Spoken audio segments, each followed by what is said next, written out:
nothing privileged there. Did they meet and work together, and that work taking the form of them talking back and forth to each other on the right responses? I'll change it a little bit. Did you review yourself the interrogatory responses given in the divorce case? I did. And whatever knowledge that you had when you were involved in the interrogatory responses, you had the knowledge of all that material or information that you had without getting into the content. You had all of that knowledge and information. I'm sorry, let me get my question out before he objects. And when you filed those interrogatories, you had all the knowledge and information that you had obtained from Mr. Wade from 2017 up until the date the interrogatories were filed, didn't you, sir? Okay, so that's the follow-up question to that is going to be incorporating knowledge learned during communication. So no, I'm not going to have a follow-up question. I just want to know whether is that the case? When he filed the interrogatory forms, he had all of the information that he had discussed with Mr. Wade from 2017 up until the time. That's it. That's my final question. Okay. In which case, without doing that extra assuming link that he based his answers on those communications, it has no relevance. Well, it does in the sense that it shows what knowledge he may have had when he, the attorney, is filing interrogatory responses. That's what it shows. Okay. I'm still not seeing the relevance of his knowledge as the attorney filing the responses, unless you're linking this back to Mr. Wade. It gets back, Your Honor, to whether or not, if you're an attorney and you're filing an interrogatory response, which you have reason to believe, or specific information to know that certain responses are not accurate, then you shouldn't be filing them. And now, so that's where I was going with that.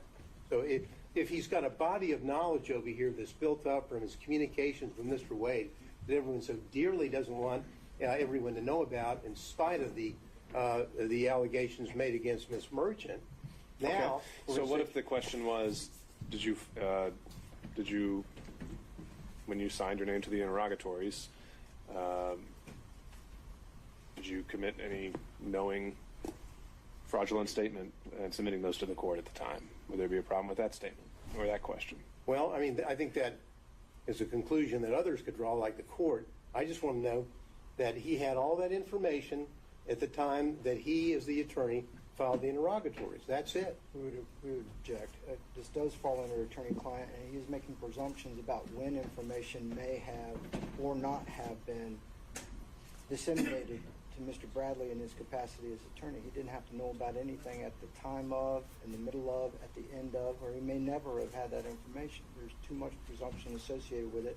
The whole matter is covered under privilege. One comment on that, Your Honor.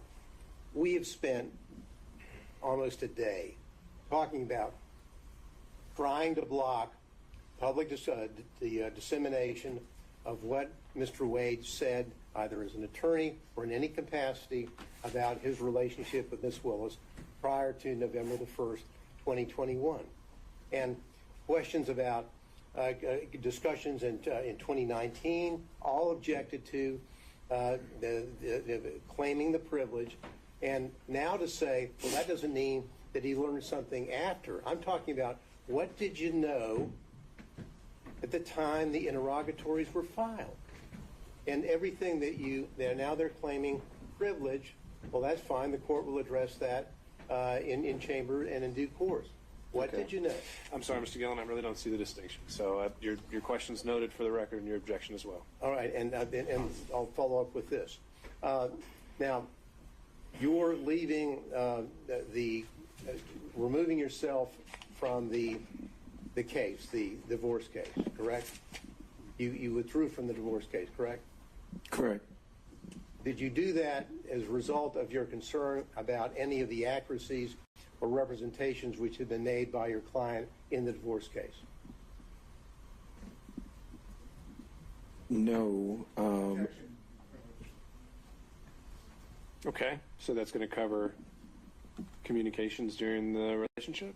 Well, Your Honor, hypothetically, not saying this is the case, hypothetically, if Mr. Bradley, knowing let's say hypothetically, that he speaking with Mr. Wade, was aware that the intimate or personal relationship, romantic relationship, existed prior to November the 1st, 2021, and started in 2019 or 2020, if he's armed with that information that he's obtained from Mr.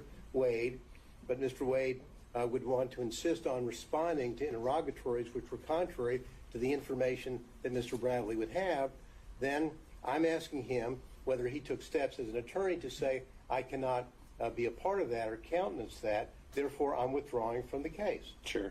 I still see that as covering their communications. So I'll sustain that objection. All right. Well, thank you, Your Honor. That's all I had. Okay. Thank you, Mr. Gill. Thank you. Mr. Kucherov, are you still with us?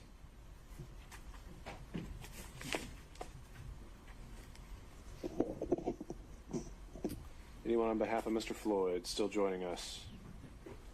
All right, moving on. Mr. Cromwell. Two brief questions, Your Honor. I think everybody's exhausted with this line of question, right? Let me go on, Mr. Bradley. When did you withdraw from Mr. Wade's divorce case? I don't have it in front of me. I don't have the Can you file. Was it sometime in 2023? No, it would have probably been, 2023. See, I left in 2022. It could have been anywhere between July of 2022 and maybe December of. It wasn't. I don't have the accurate date, but it wasn't when I left, and it wasn't. Make it easier for Okay, you. all right. You were not his divorce lawyer at the time the interrogatory responses were filed in May of 2023. Is that true? Oh no, I was not. Okay, yes. And as of today's date, Mr. Wade is still a married man. Would you agree? I haven't kept up with the divorce proceedings, but I think they're still open. Okay. So, and if they're still open, that means he's still a married man. Yes, that's correct. So if the fact that in a pleading there is a reference to the marriage is irretrievably broken, that doesn't mean the marriage ends, does it? But I guess you have to ask the judge that's handling the case. Well, it doesn't end until there's actually a divorce decree signed by a judge. Would you agree? I would agree. All right. Thank you. Okay, Ms. Cross, were you taking? I am, Your Honor. I'm going to have a minute. My cross-examination might be a long one. So we can go for about an hour and a half. I have just a 5-minute break. Sure. All right, we'll be back in 5.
Okay, we're back on the record, and maybe no, we're not.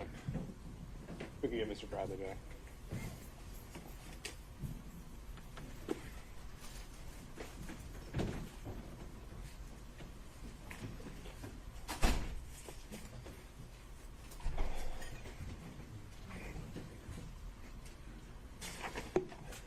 While he's coming out, Ms. Merchant, for planning purposes, based on how Mr. Bradley's testimony was presented, do you anticipate calling any further witnesses?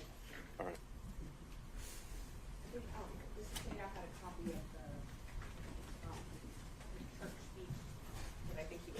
Right. We'll handle that with housekeeping at the end. Okay. Ms. Cross. Thank you, Mr. Bradley, have you still got the exhibits 23, 24, 25 there in front of you? I do. And 23, that's one of the contracts for, that was your personal LLC, your PC, your personal legal entity, right? For the That is district correct. attorney's office? Yes? Yes, that's correct. Okay. And I understood your testimony to be that any income that came into the partnership, when I say partnership, let me be more specific. You had an individual legal entity. Mr. Campbell had an individual legal entity. Mr. Wade had an individual legal entity. But y'all had a partnership agreement, right? Yes, but we didn't have that the entire time. There was Yes. a period of time that we've been talking, or that we had talked about in 2022 prior to you leaving the firm, that there was an actual entity for the three of you, correct? That is correct. And that was roughly during the time period where y'all bought a building together. Yes, correct. And it made things simpler, or for whatever reason, you decided at that time that a joint entity made sense to own that building, right? Correct. Okay. All right, but those contracts there, they're not with the joint entity, correct? No, they're not. Those are all with you individually, is that right? Can you take a look at 23, 24, and 25? Yes. They're all with you individually? Yes. Okay. 23, what's the hourly rate that you were being compensated? I think that was a Um, 23 is the, I don't think, no, 23 is not the first appearance. 23 is the taint, it says. What's the hourly rate on that contract? $150 an hour. $150 an hour? All right. So the $150 an hour, the way I understand you all shared profits was you'd get 50, Mr. Campbell get 50, Mr. Wade get 50, and then y'all pay expenses jointly as well, correct? Correct. All right. What about exhibit number 24?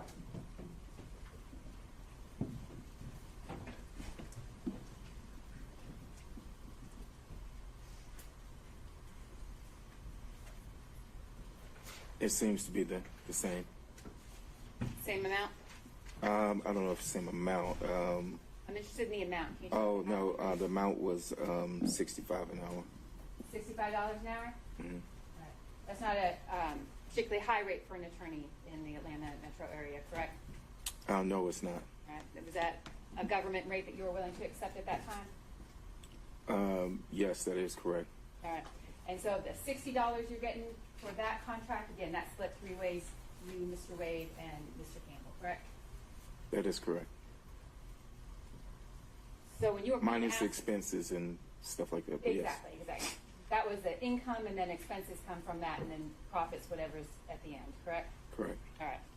So when you were being asked questions about Mr. Wade, I think the phrasing, and I object to, but I think you might recall the question, Mr. Wade bought you this contract, or Mr. Wade got you this contract. Do you remember those questions?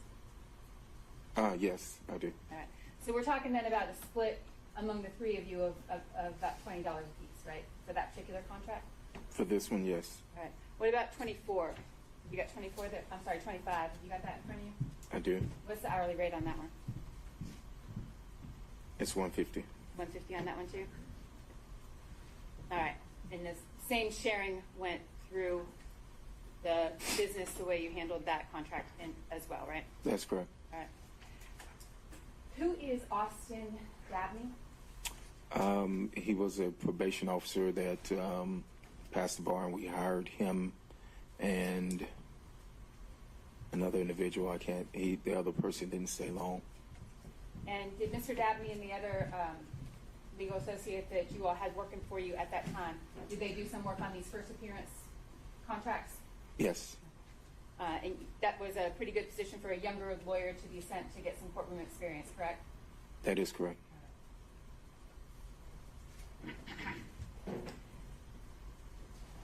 2020, you're aware that Mr. Wade had a serious illness during that time? I'm aware. And you and Mr. Wade, I think you described your relationship in a lot of details earlier about specific circumstances. But you were business partners in, let's say, up till the time you left in summer 2022, correct? That is correct. You were business partners up until that time? Yes, I said yes, that is correct. Okay. And while you didn't socialize together frequently, you considered yourself a friend of Mr. Wade at that time? Yes, we were friends at that time, yes. All right. You are no longer business partners. That is correct. You are no longer friends.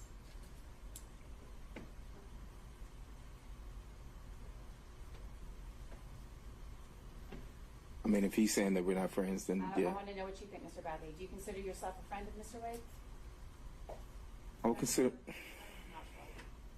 It goes to potential bias. Ms. Cross. Would I consider myself a friend of Mr. Wade? I would.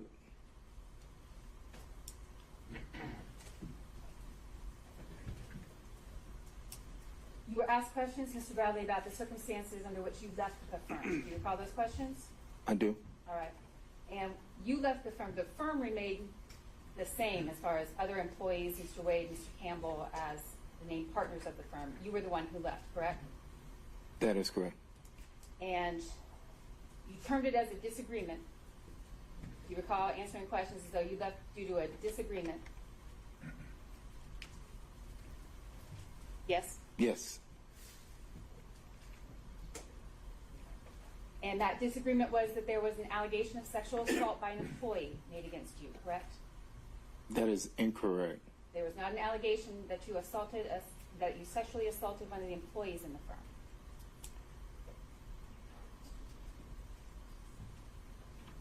That is incorrect, but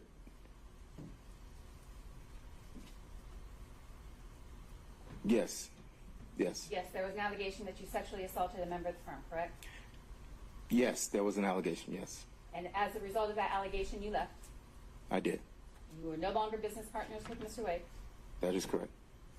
The firm remained intact, and in fact, the employee involved remained with the firm, correct? I'm not certain of that. They did leave the building, of course, and I don't know. Some of the employees did leave. Mr. Bradley, you in fact paid that employee $20,000, correct? That is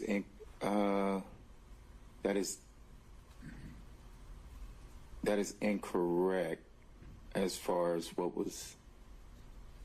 No. On or about the time that you left the firm, and on or about the time that the allegation of sexual assault was made against you, did you pay the person who had made the allegation of sexual assault any amount of money? There was money left in an escrow that belonged to me. I don't know what that amount was.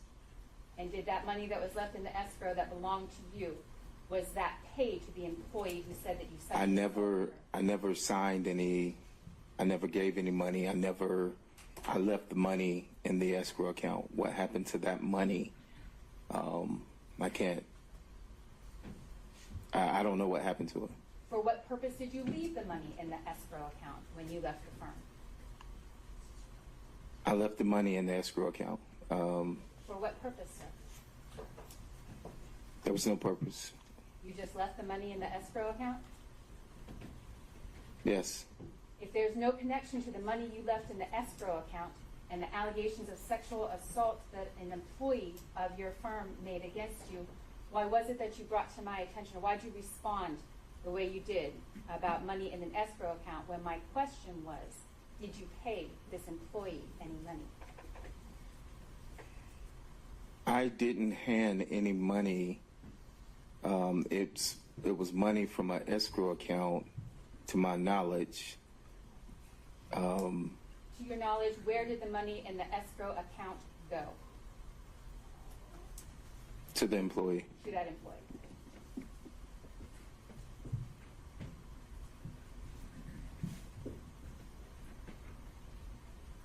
Was there one allegation or one incident of sexual assault with this employee, Mr. Bradley, or was there more than one? It's one incident. There were not two. To my knowledge, there were not two incidents. No. I'm asking for incidents that you have been involved in. Were there two incidents where you sexually assaulted this employee? No. I didn't sexual assault anybody. Was there another occasion where you paid any money as a result of an allegation of sexual assault against you? No. Did you sexually assault any clients of your firm? No. Never. Never. Who's Anna Rodriguez? I don't even know that name. You don't recall a client named Anna Rodriguez? Anna Rodriguez? No, I do not.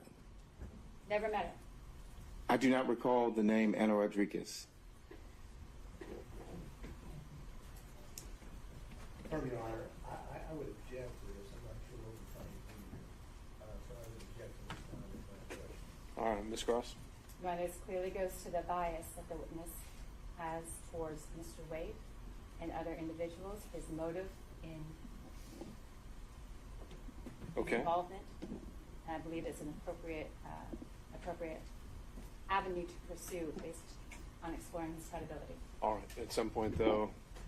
I'm not It won't. going to go much further. Okay. Judge, if this is allowed to continue in this way, it does appear a little bit harassing, then is Mr. Bradley going to be excused from his privilege because this is not... That's what I was going to do. Don't do that yet. Mr. Chopra. Sit on it. I think she's already done that. Your Honor, I'm asking in all seriousness, that privilege, although... Based on the answer right now, I think now we've opened up a whole area. What he has just responded to, he previously said was privilege. That doesn't sound like privilege to me. We'll have to address that when we go back through the rundown. So, Ms. Cross. I'm finished. Okay. Mr. Saydown.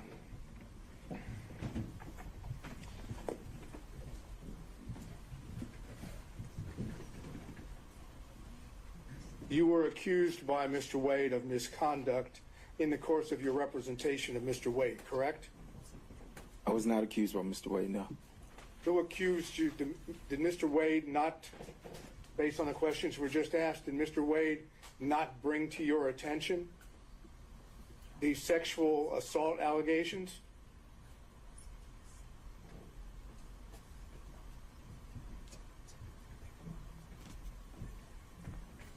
Ask that again, please. Mr. Wade brought to your attention the sexual assault allegations that you've been asked about by the prosecutor, correct? Correct. And at that time that Mr. Wade brought those allegations to your attention, you were still the attorney for Mr. Wade, correct? Correct. And therefore, your conduct as an attorney, and the attorney at that time for Mr. Wade was called into question by Mr. Wade's passing along to you allegations of misconduct, correct? I object to that. I don't think that's factually true. I don't know that that's not. I know that that is not legally true. The attorney-client relationship is of a matter. It is not vitiated by other instances or anything outside that matter. I'm not sure that that's accurate. He was accused by Mr. Wade, his client. Do you mind if I speak? I allowed you to speak. Mr. Saydown. Mr. Wade accused this gentleman of misconduct in the performance of activity while he's an attorney working with Mr. Wade and representing Mr. Wade. Those allegations of misconduct open up the question of whether or not he can defend himself by now discussing his confidential communications with Mr. Wade in connection with the representation as well as the allegations. That's the position of the defense. Understood. So what is the question you're putting? My question I'm going to ask you now is, tell us what Mr. Wade told you about when he began his relationship with Ms. Willis. All right, so where I think we are with this is that Mr. Bradley previously testified that the reason he left the firm was totally and completely covered by privilege. When asked by the state, he went into a factual scenario that, to my mind, I don't see how it relates to privilege at all. And so now I'm left wondering if Mr. Bradley has been properly interpreting privilege this entire time. And I think the only way I can cure that is by having that in-camera conversation with him. May I suspend my redirect for you to have that conversation? I think that makes sense, but is there anything else, though, that you were going to cover other than this issue? No. Okay. Ms. Cross, any reactions? Only to, Your Honor, the premise of Mr. Sadow's question was that Mr. Wade accused Mr. Bradley of the sexual assault. That was not my question, and I don't believe that's factual, though there was an employee who accused Mr. Bradley of sexual assault. Okay. But regardless, though, the point is that the circumstances of his departure from the firm, from what I've now heard, had nothing whatsoever to do with his representation of a divorce. Is that fair? My question, I believe the testimony has been that the circumstances of Mr. Bradley leaving the firm were related, I can't say how much, but certainly in a large part, based on the allegation of sexual assault that was made against him by an employee. Sure. And his previous testimony was that that was totally covered by privilege. Yes, he lied. Okay. All right. Other than this issue, which I think we've covered at length, was there any other questions based on Ms. Cross's examination from other defense counsel? Okay. No, Your Honor. All right. With that understanding, this witness be excused, Ms. Merchant. All right. So, Mr. Bradley, I would ask, I don't know if we may be able to do it today. If we I'm could. sorry, Judge, I forgot to excuse him. Mr. Sadow had reserved the rest of his cross for after the privileges. Right. What I'm about to say, just logistically, is what I'm trying to do is, if we can conclude this hearing with the exception of that in-camera hearing, we end for today.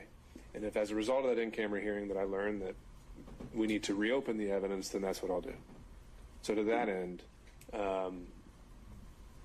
I can give Mr. Bradley instructions that he's to report back if upon order of the court. But otherwise, is there anything further the parties need from him today? Not from him, but I wanted to get those set. I know there's other housekeeping things and things we need to do. And based on our testimony, we do have another witness, Your Honor. It doesn't involve Mr. Bradley Right. requiring to be here. Okay, so now the state does have another witness. I do. Okay. All right. In that instance, okay, Mr. Bradley, you can step down, sir. However, I'm giving you the order to stay in touch with your attorney, and then we're going to have to find a time to meet again and go into an in-camera session. Do you understand, sir? I do. Okay. All right. Thank you, sir. You can step down. Ms. Chopra, do you have a card for me? I do, Your Honor. Okay. At least I hope I do.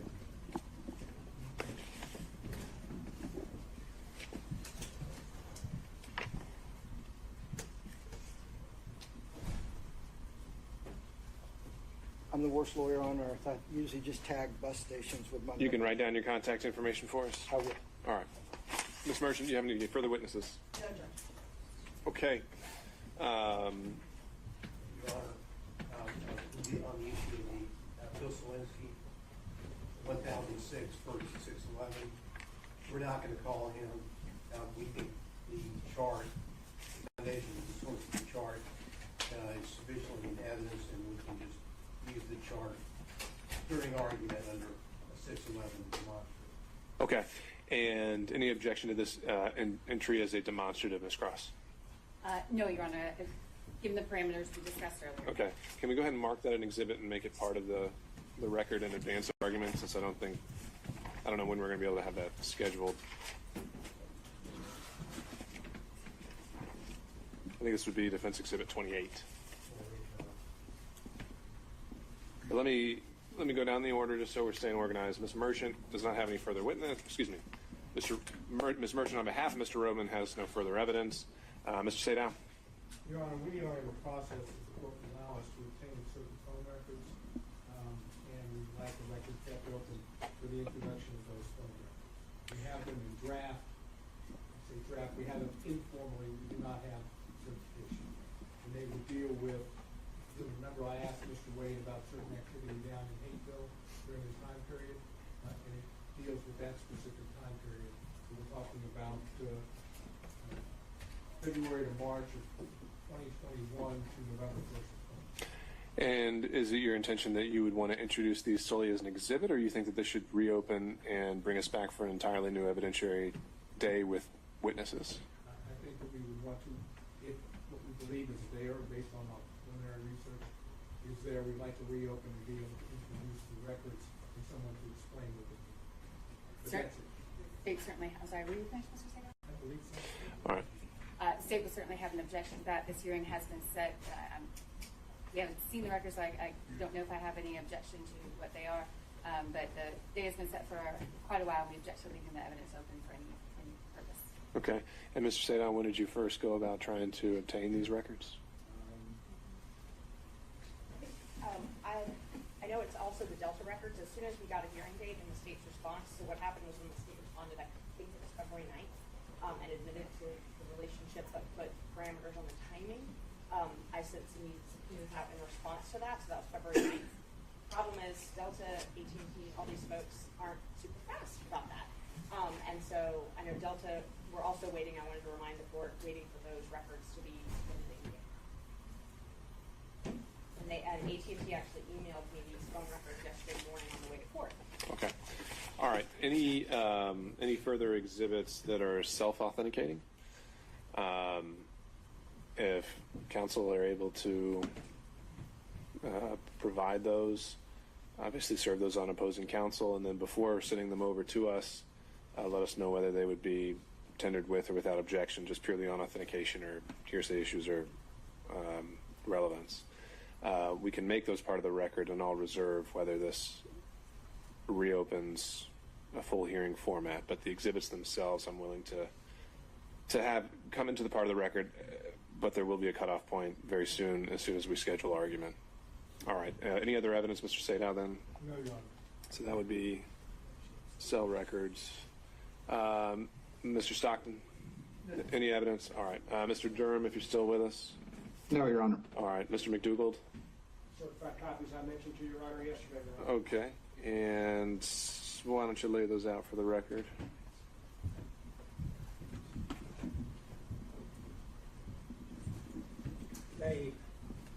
They are marked but not yet numbered. I believe our next exhibit would be 29. 28, I just said, was Mr. Gillen's demonstrative, just so I'm keeping it straight. And so I previously provided these to the prosecution. 29 would be a certified copy of County Code Section 2-68. Okay. 30 is a certified copy of County Code Section 2-69. 31 is a certified copy of County Code Section 2-79. 32 is certified copy of County Code Section 10-114.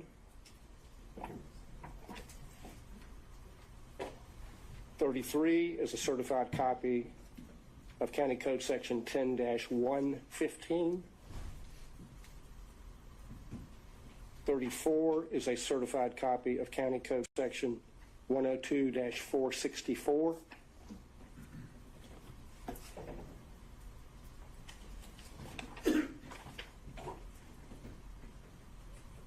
35 is a certified copy of County Code Section 102-465.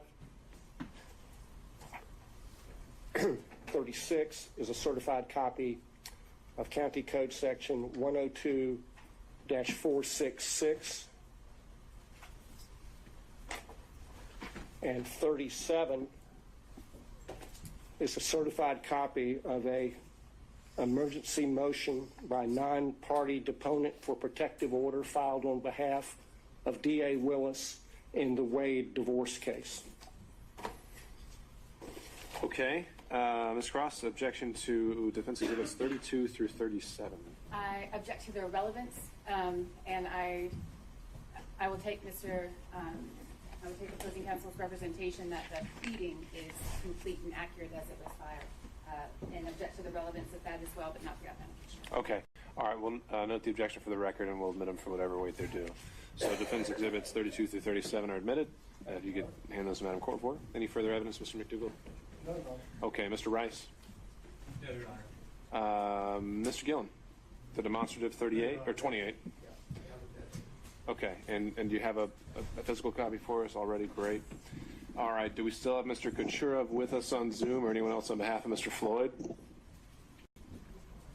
So he's not on any longer? All right. I'm being informed that he dropped off Zoom, and so I'll make a finding that he voluntarily has absented himself from this hearing. Mr. Cromwell? No evidence, Your Honor. Okay. Ms. Cross, back to you. If the defense presentation of evidence is done, I'd ask that all of the witnesses who had been subpoenaed but not called now be released. I think that's fair. Ms. Merchant, any reason to hold on any of those witnesses?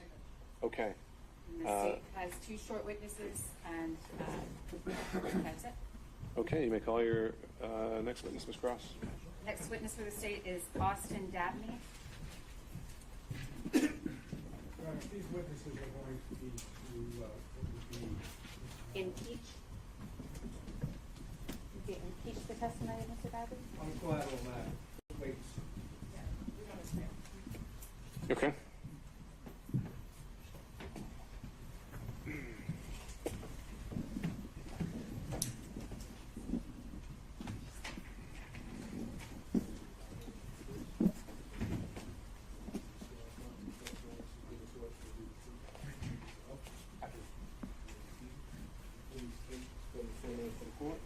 Yes, my name is Austin Dabney. That's AUSTINDABNEY.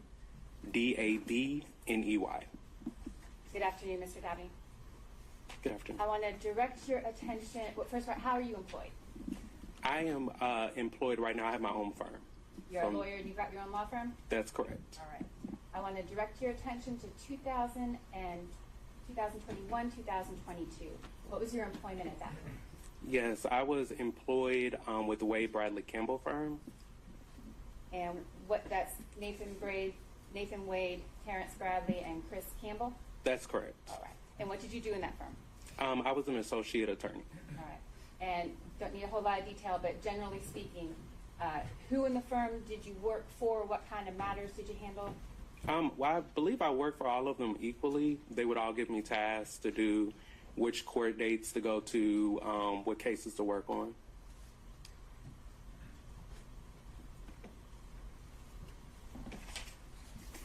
I want to direct now your attention, Mr. Dabney, to a particular instance.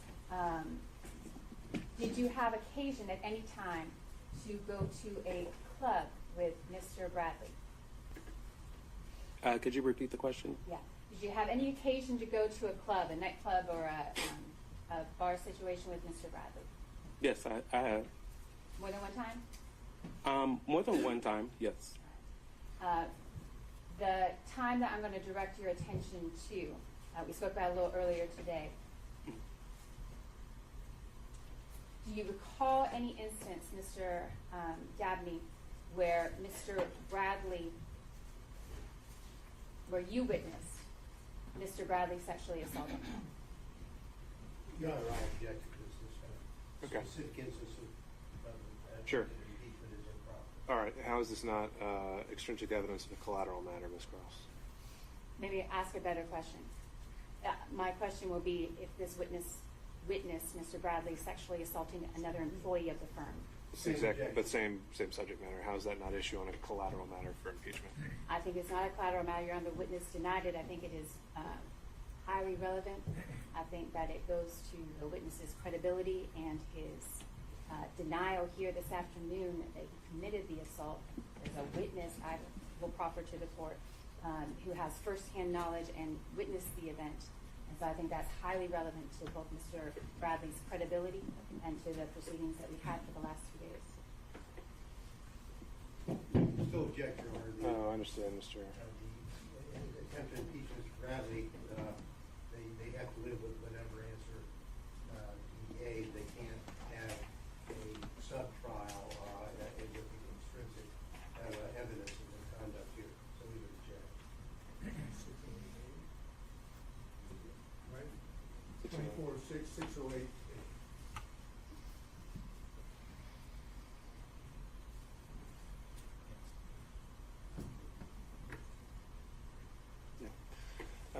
Ms. Cross, under 608, I don't see how this isn't well beyond the core facts at issue. I think you confronted with him. I think he answered them as he saw fit. An argument can be made as a result, but to go down a whole mini trial on whether he did or did not do this and circumstances of his leaving the firm, I don't see how that gets past 608. I'm certainly willing, Your Honor, to disagree, and just for my objection, I put a proffer on the record, not a detailed one, but that I think you already have. I'd like to, with the court's permission, I'd like to make it clear that the sexual assault I'm referring to was the same employee that I asked Mr. Bradley about. I just wanted that to be clear. Okay. All right. Understood. Is there anything else that is relevant to this witness? Given the court's ruling, no. All right. Questions from defense counsel?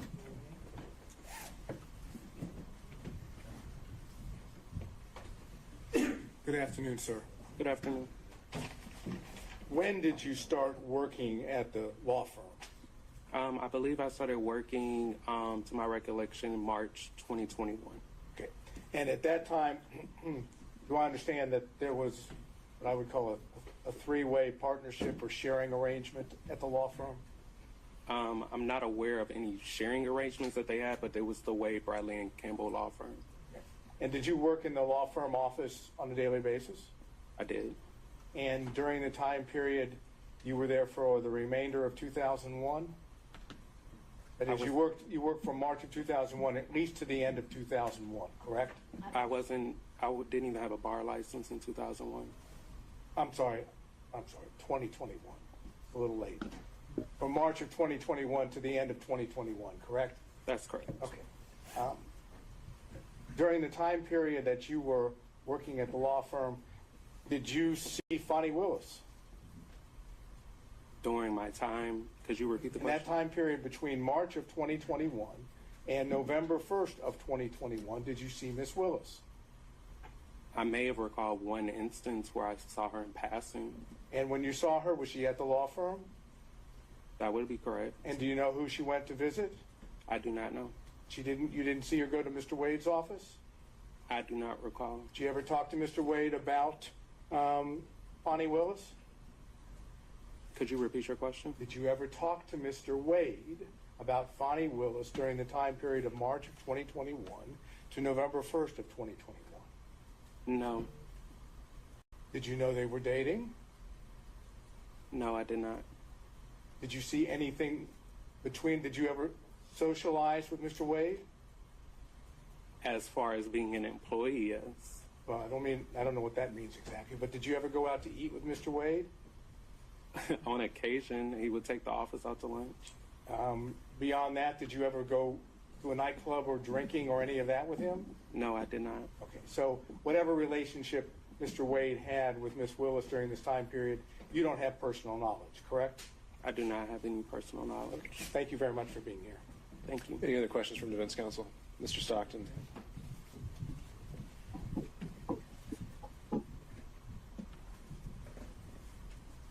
When you started in March of 21, was that just you gave them a resume and started working there? I don't understand your question. When you started working there, is it a situation where your first day on the job was the first day you may have met him or shortly before you met him? Again, I don't understand what you're asking. Let me back up. Did you know Mr. Wade or any of his partners prior to March of 21? Yes, I did. How did you know them? In a professional capacity. I used to be a community supervision officer with the Georgia Department of Community Supervision. And where would that have been out of? Fulton County? Cobb County. How long did you know Mr. Wade prior to that? I didn't see Mr. Wade in my professional capacity. I thought you were asking about all partners, but if you're only asking about Mr. Wade, if you could please clarify. Okay, so you went to work for Mr. Wade in March of 21, correct? I went to work for the Wade Bradley Campbell firm. Okay. Prior to that, how long did you know Mr. Wade? I did not know Mr. Wade prior to that At all? at all. No further questions? Any other counsel? All right, seeing and hearing none. Any redirect, Ms. Cross? No, Your Honor, subject to the court's ruling. All right, can this witness be excused? May. All right, thank you, sir. Thank you, Your Honor. Next witness, Ms. Cross. I believe I know the court's ruling, so let me proffer that the next witness the state would call would be Anna Rodriguez. Question, Mr. Bradley, about the sexual assault of Ms. Rodriguez, a client of the firm. He denied knowing her or recognizing her name. I believe Ms. Rodriguez's testimony would be impeaching of Mr. Bradley. I believe it's appropriate, but want to present that before I call it. All right, thank you, Ms. Cross. And so, based on that proffer and the subject matter proffered, I still believe that would fall under 608B as extrinsic evidence of a collateral matter. And so I don't think it's allowed under our rules of evidence. Understanding that, I just make a proffer on the record that Ms. Rodriguez would testify that Mr. Bradley sexually assaulted her. She was a client at the time. And that would be impeaching of his testimony that he denied. All right, understood. Any further evidence or witnesses, Ms. Cross? No, sir. Okay. All right, then at this time, for now, I'll consider the evidence closed, subject to any certified submissions by counsel, and subject to the results of the in-camera hearing. We will coordinate with all counsel to find a date to come back for summation. And to that end, again, using Ms. Merchant as kind of running lead on this, I'd like you to consult on whether that's going to be a collective response on behalf of the defendants. If not, then we're going to have to get into the time allotment. And if it's more than a handful of counsel, it'd probably maybe be 10 to 15 minutes per side. And so, Mr. Sadon. When did you say this might happen? We'll follow up by email so we can coordinate with everyone's schedules. I want to make sure we have our same court reporter as well, so that the record is all in one place. And I know we have a lot of schedules to coordinate, but looking at either late next week, as in next Friday, or the following week. And would we at least have the opportunity to get a transcript before we do that? I think that's probably highly unlikely, but we'll see. It's just that would require a rush, and I know, again, we're at a shortage of court reporters, but I think there are other means you can refer to the evidence with confidence as to what was said. All right. Ms. Merchant. Okay. You said next Like I said, we will. We're gonna follow up with scheduling. Mr. Gillen. The argument would be on this hearing, And also on the forensic. yeah, any other claims brought in any of the filings regarding forensic misconduct, this whole line of questioning. All right. Any other questions from defense counsel? Anything from the state? Your Honor, we would just ask that we be allowed to submit a brief as it relates to the rulings that you just made, as relates to the objections by defense counsel under 607 and 6021, which is the impeachment by contradiction, which in the state's understanding would allow the use of extrinsic evidence to impeach the specific testimony here of Mr. Bradley. So we're just asking for leave to provide a brief and ask the court to further consider your ruling. Well, if you still got your witnesses here and you think you've got a better legal argument, I'm willing to hear it. You said 607 and 608. 607 and 621.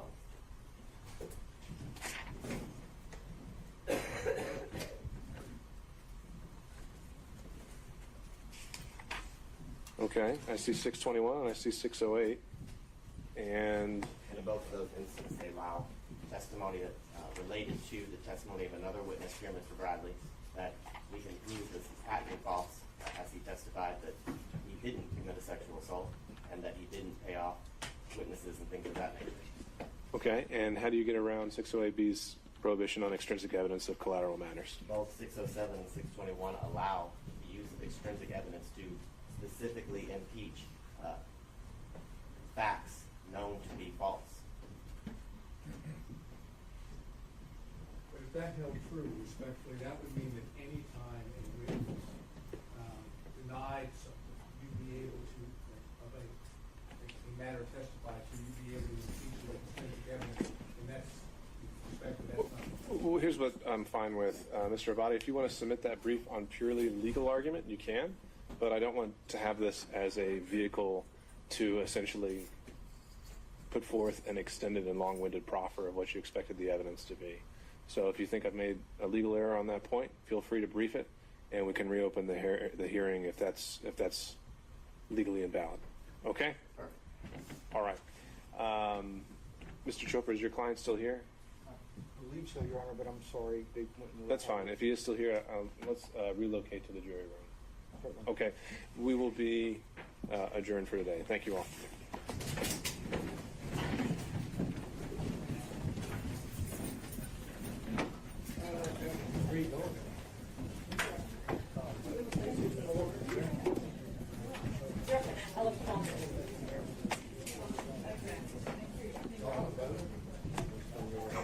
Miss Taylor, I don't it logged out on me. Do you think it?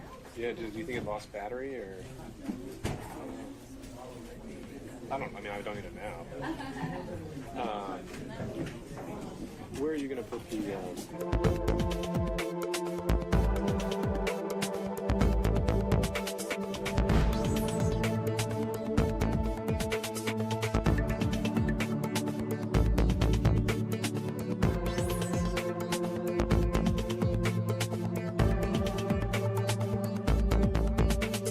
That somebody else wasn't there at the time. We talked, and people could have come and gone, but essentially Correct. we talked for about half an hour. No, it wasn't an hour. And that's the only time we spoke in person about anything related to this matter, correct? Correct. And based on that phone conversation, I told you I had been submitting open records requests and I was going to continue to submit open records requests, correct? Based off what phone conversation? Based upon our conversation in court. Oh, okay. Correct. You said that you were doing some open records requests, correct? And then based on our conversation, I told you I was going to do some additional open records requests. Which open records request are you talking about? Just any. I'm just asking if we talked about that I was going to be doing some follow-up with Fulton County. Okay.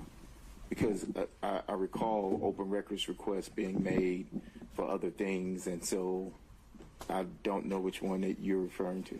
At that time, we talked about getting, I guess it's called a county card and getting access cards and things like that for coming in and out of Fulton County for you, Mr. Wayne.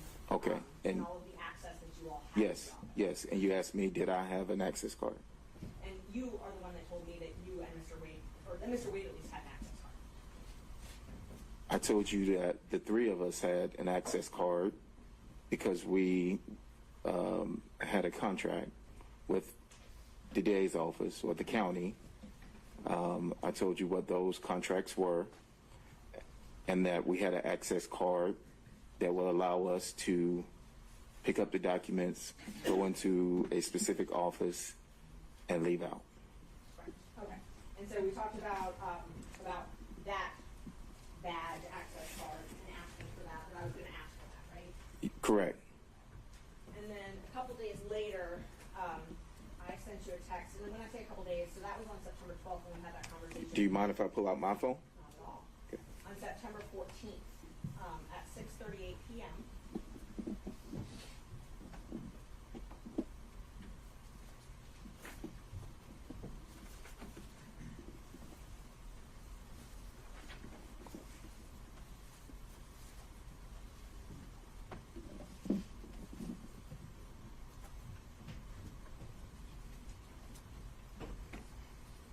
And what day was this? It was September 14th. September 14th, correct. And I sent you a screenshot of a Fulton County open records request I did.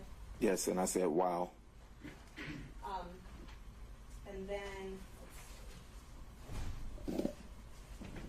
we continue to text.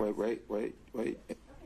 And then you sent another text about a badge, and I did not respond. You sent another text about an entrance card. I did not respond. You sent another text about some other badges and with a circle around it, and I did not respond. Object, Your Honor. Okay. Sorry, thank you. All right. Mr. Bradley, if you could just respond to the question asked and only the question asked. That was Thank you, sir. actually, I have an additional Okay. Thing I want to raise. Ms. Merchant provided some text messages that she let us know that she was going to refer to. The text messages are inconsistent with Mr. Bradley's exchange as he apparently is reading it off of his phone. So if I could ask Ms. Merchant, it is true, accurate, and complete, and perhaps we can see what's on Mr. Bradley's phone. But more importantly, I am going to object. I understand the court's leeway about Ms. Merchant Sure. being able to establish contact based on previous statements made. But I'm concerned about going into the content of the statements without putting things in the buckets that I've identified. Sure, and so am I, Ms. Merchant. I'm not seeing so much the relevance of it back and forth. I'm allowing you to establish, the contact that was made and line with the outline you provided me, and I think we're on track with that. Were you planning to tender these text messages? I was planning on discussing them with him. Now, if yesterday he said we didn't text about this case, so if that was his testimony again today, then yes, I will at least show them to him to refresh his recollection or to impeach him. But their first part of their argument is foundation, is what I'm assuming. They're saying all of these. They're not all relevant. I can give you all of my texts, but they're not all relevant. And so they asked for screenshots, and so I took screenshots. If there's a way to submit my entire text history for Mr. Bradley, then that's fine. If they want us to read every single text, that's fine. I just don't want to be in a position where people are saying that I'm not. Well, I also want to avoid the situation where you as counsel of record are having to lay the foundation and do that sort of thing yourself. So I don't know how much further we can go with this before we get into that. So. Well, I'm not sure what their objection is. So I asked him about one question, and he read out Sure. several others. Why don't we just go with your next question, and we'll see where we go from there. All right, let's move on. But so, and, Bradley, when you wait for her to ask a question. and I understand that, Judge, and I'm not Well, trying apparently to. you don't, sir. Wait for her to ask a question, and you'll have a chance. So I think the last thing I asked you was about September 14th. So those texts that you're talking about, those refer to the issue that we're here today about, though. Some text did, yes. Yes, okay. And then you called me again on September 15th, 2023, and you spoke on the phone. I do not recall that. Well, I texted you and said I needed to call you back, and then I later called you back. I'm not sure. I do not recall. You don't recall that? Okay. And do you recall the following Monday? Your Honor, I appreciate the question as it is on the form. And if the question is what she's going to read, I object to it even being asked out loud without knowing, number one, the relevance of it. If the witness is going to answer this, I feel like it is so inflammatory as to say out loud without knowing where Mr. Bradley falls on that, then I do have an objection to the question. Okay. All right. With all due respect, if I might just a moment. Why is it that we're not allowed to ask a question, and then when the question is asked, there's an objection made either by the state or the lawyers for this particular witness? It appears that what the state would like to do is force us to tell you in advance every question we're going to ask before there's an objection raised. And I don't understand why they get to do that when we are obviously in the same position to say to them, tell us every question you're going to ask first. I realize it's a privilege, but that can be the questions asked, state objects, chauffeur objects, and the court rules, but not being able to put it on the record because it's inflammatory or it's somehow prejudicial, I don't think that, I'm just suggesting. Sure. So, Mr. State, I'd agree with you in the general sense of things, but in this situation, Ms. Merchant offered to provide essentially her list of questions in advance, giving us a preview of what she's going to say, and that puts us in kind of a different posture in that respect, where we can actually have some sense of what's going to come out. But Ms. Merchant, I think knowing what your next question may be, since usually we don't have that opportunity, does it presuppose some knowledge on his part that we have yet to establish is inside or outside of privilege? Well, the first thing, Judge, is I gave these questions so that you wouldn't be in a situation Sure. where you were objecting and having 4 different lawyers talk about privilege, confidentiality, every single question. So I was hoping that we would ferret that out ahead of time. So this is the first that I've heard that objection to question 18, and we give the state copies of them well, trying to be completely transparent.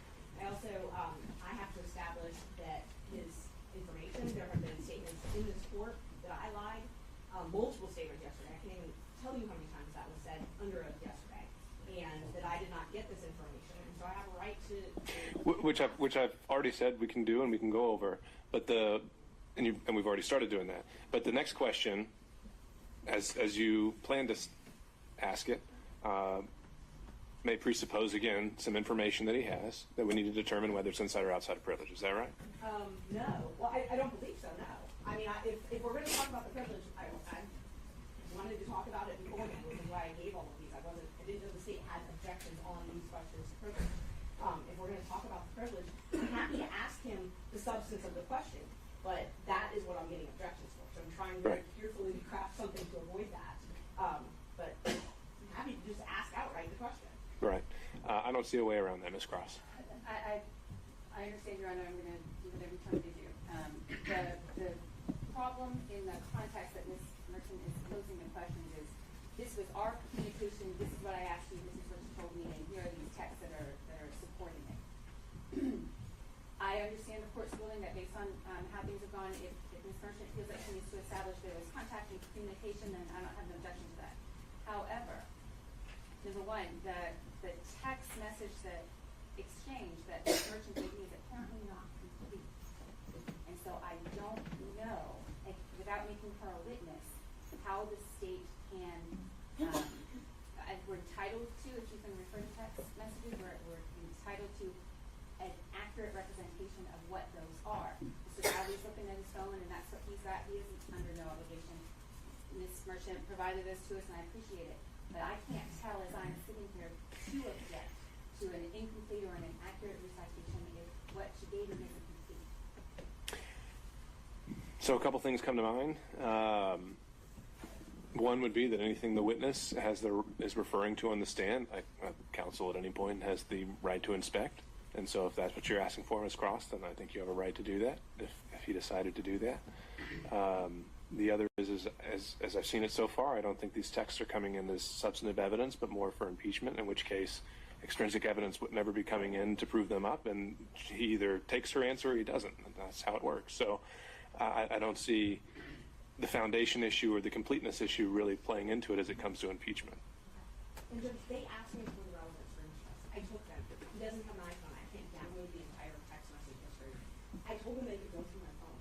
Like, I'm hiding something. All right, Ms. Merchant. I think at this point, again, I don't see anything extravagant about the next question on his face. I think we need to deal with it as it goes, so you can proceed. I asked you where I could get an affidavit from about the affair, and you responded no, because you didn't think anybody would freely burn that bridge. Isn't that true? If you say so. I mean, I don't. You have your text if you need to refresh your memory.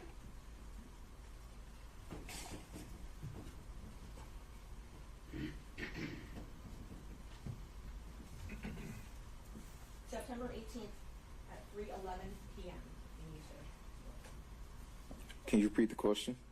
The question is, did I text you asking you if you knew who I could get an affidavit from about the affair? And you responded no. No one would freely burn that bridge. Yes, I do see that.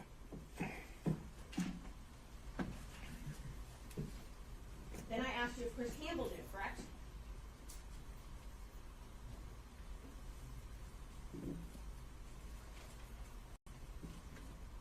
No, you asked me if under oath he would testify. Your Honor, again, I'm going to object to the source of the witness's information about that, whether that's first-hand information or not. And Mr. Campbell, of course, has a privilege too.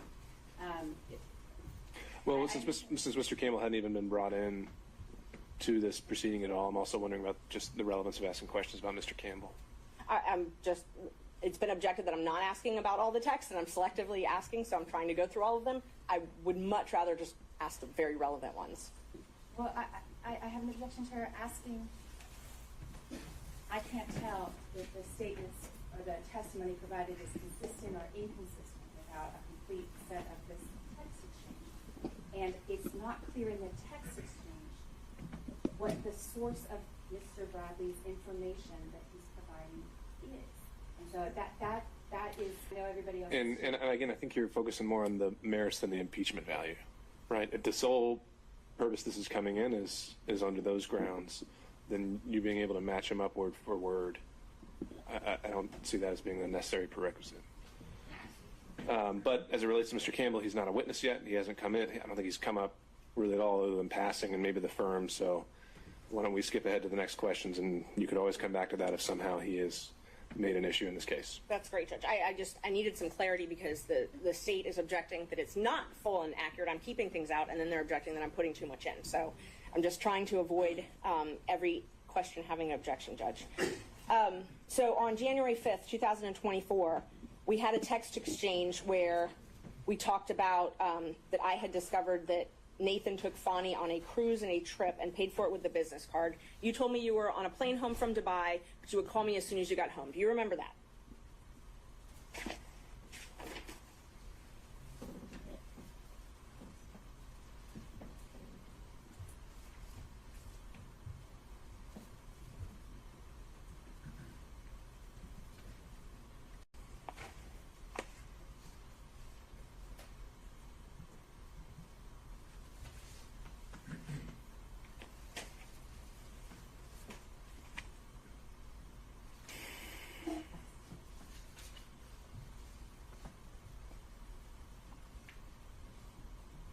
So what I have is a text message from you saying, "Oh my God, Nathan took Fani on a trip to Napa and paid for it with his firm."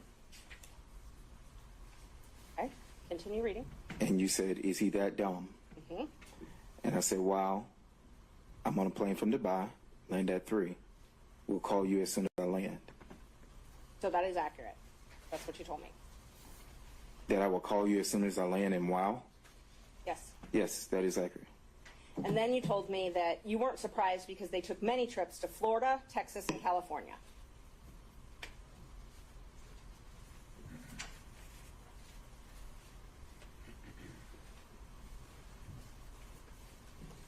Okay, so I don't have that, and I can show my phone, but I don't have that in my phone. So the question is just, do you recall? I do not recall. Communicating that to me? I do not recall. All right. Do you recall telling me that it was when she had to move her daughter, a trip to California? I do not recall that. And Judge, may I approach the witness? You may. Thank you. Oh, I see. See if that refreshes your memory.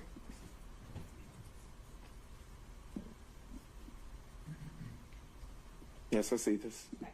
Does that look like, does it refresh your memory?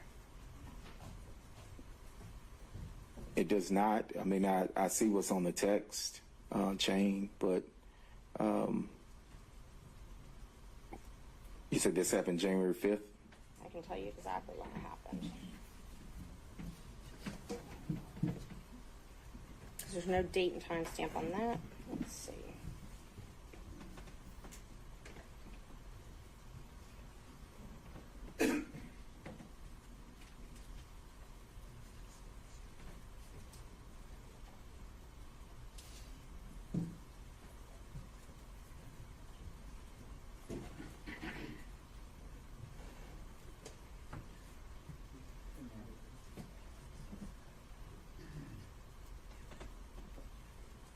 It was, let's see,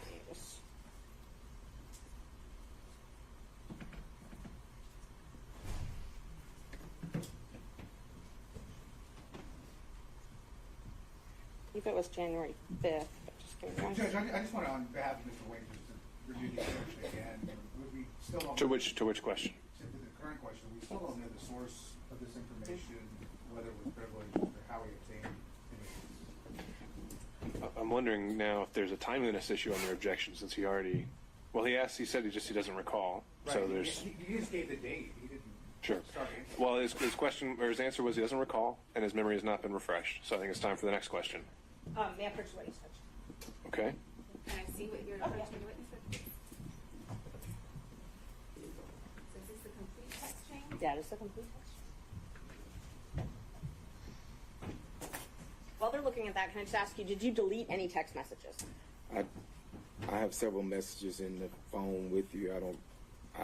I've never deleted. I mean, there are messages about family and my health and things like that. You asked me to be on some panel. Yes. And so I think it's complete, but Well, no, my question was, did you delete any no, text? I haven't deleted anything. No, Okay. I have not. And I offered them to look through my phone earlier if they are welcome to. You never provided it to us. I said you The physical got it. phone, you never provided it to us. It's the only phone I have, Judge. Yeah. I understand, and I don't want to keep popping up, but my concern, of course, is that these exchanges are just two lawyers gossiping about information. And I'm concerned about it coming into the record in this way. I understand impeachment is a thing, but if we could do it in a way that the substance of this gossip is not, that part is not impeaching, the contact is impeaching. So I don't think we've gotten to that point quite yet, Ms. Cross, but you can renew your objection if you think we have. So right now, the sole thing that Ms. Merchant is trying to do is hand him an object to refresh his recollection again. So we'll see where we get with that. And I don't have any way to download it. May I, one Mr. Seda. The court is a trier of fact. You're going to be able to determine whether something that has come in, if you choose to, is hearsay, whether it's admissible, whether it's relevant, whether it's impeachment. You're in a position that if it all comes in, but you reserve the right, or all parties reserve the right to object, we can deal with it. This is not a jury. We don't have to worry about the jury hearing something that it will no longer consider. All we're doing now, with all due respect, and I understand there's a process, the state doesn't want something to be heard. I object to that. They've repeatedly attempted to stop questioning. Your Honor can hear it all and then decide what is and is not relevant or admissible. We don't have to go through every single one of these. The only time we have to go through this is if it is in fact a communication, and it's a privileged communication, and an argument has to be made at that point as to whether or not it should be elicited or it is subject to being stated in open court. Otherwise, all of this could come to the court, and the court can then decide how it wants to treat it.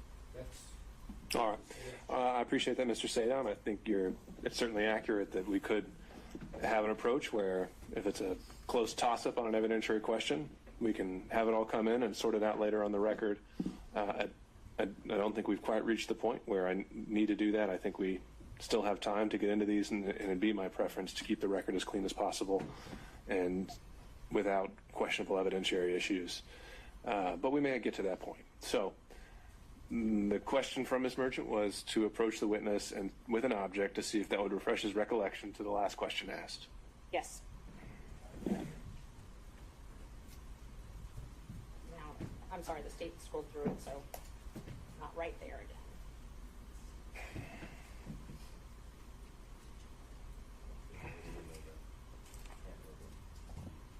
No, I mean like it was on the screen.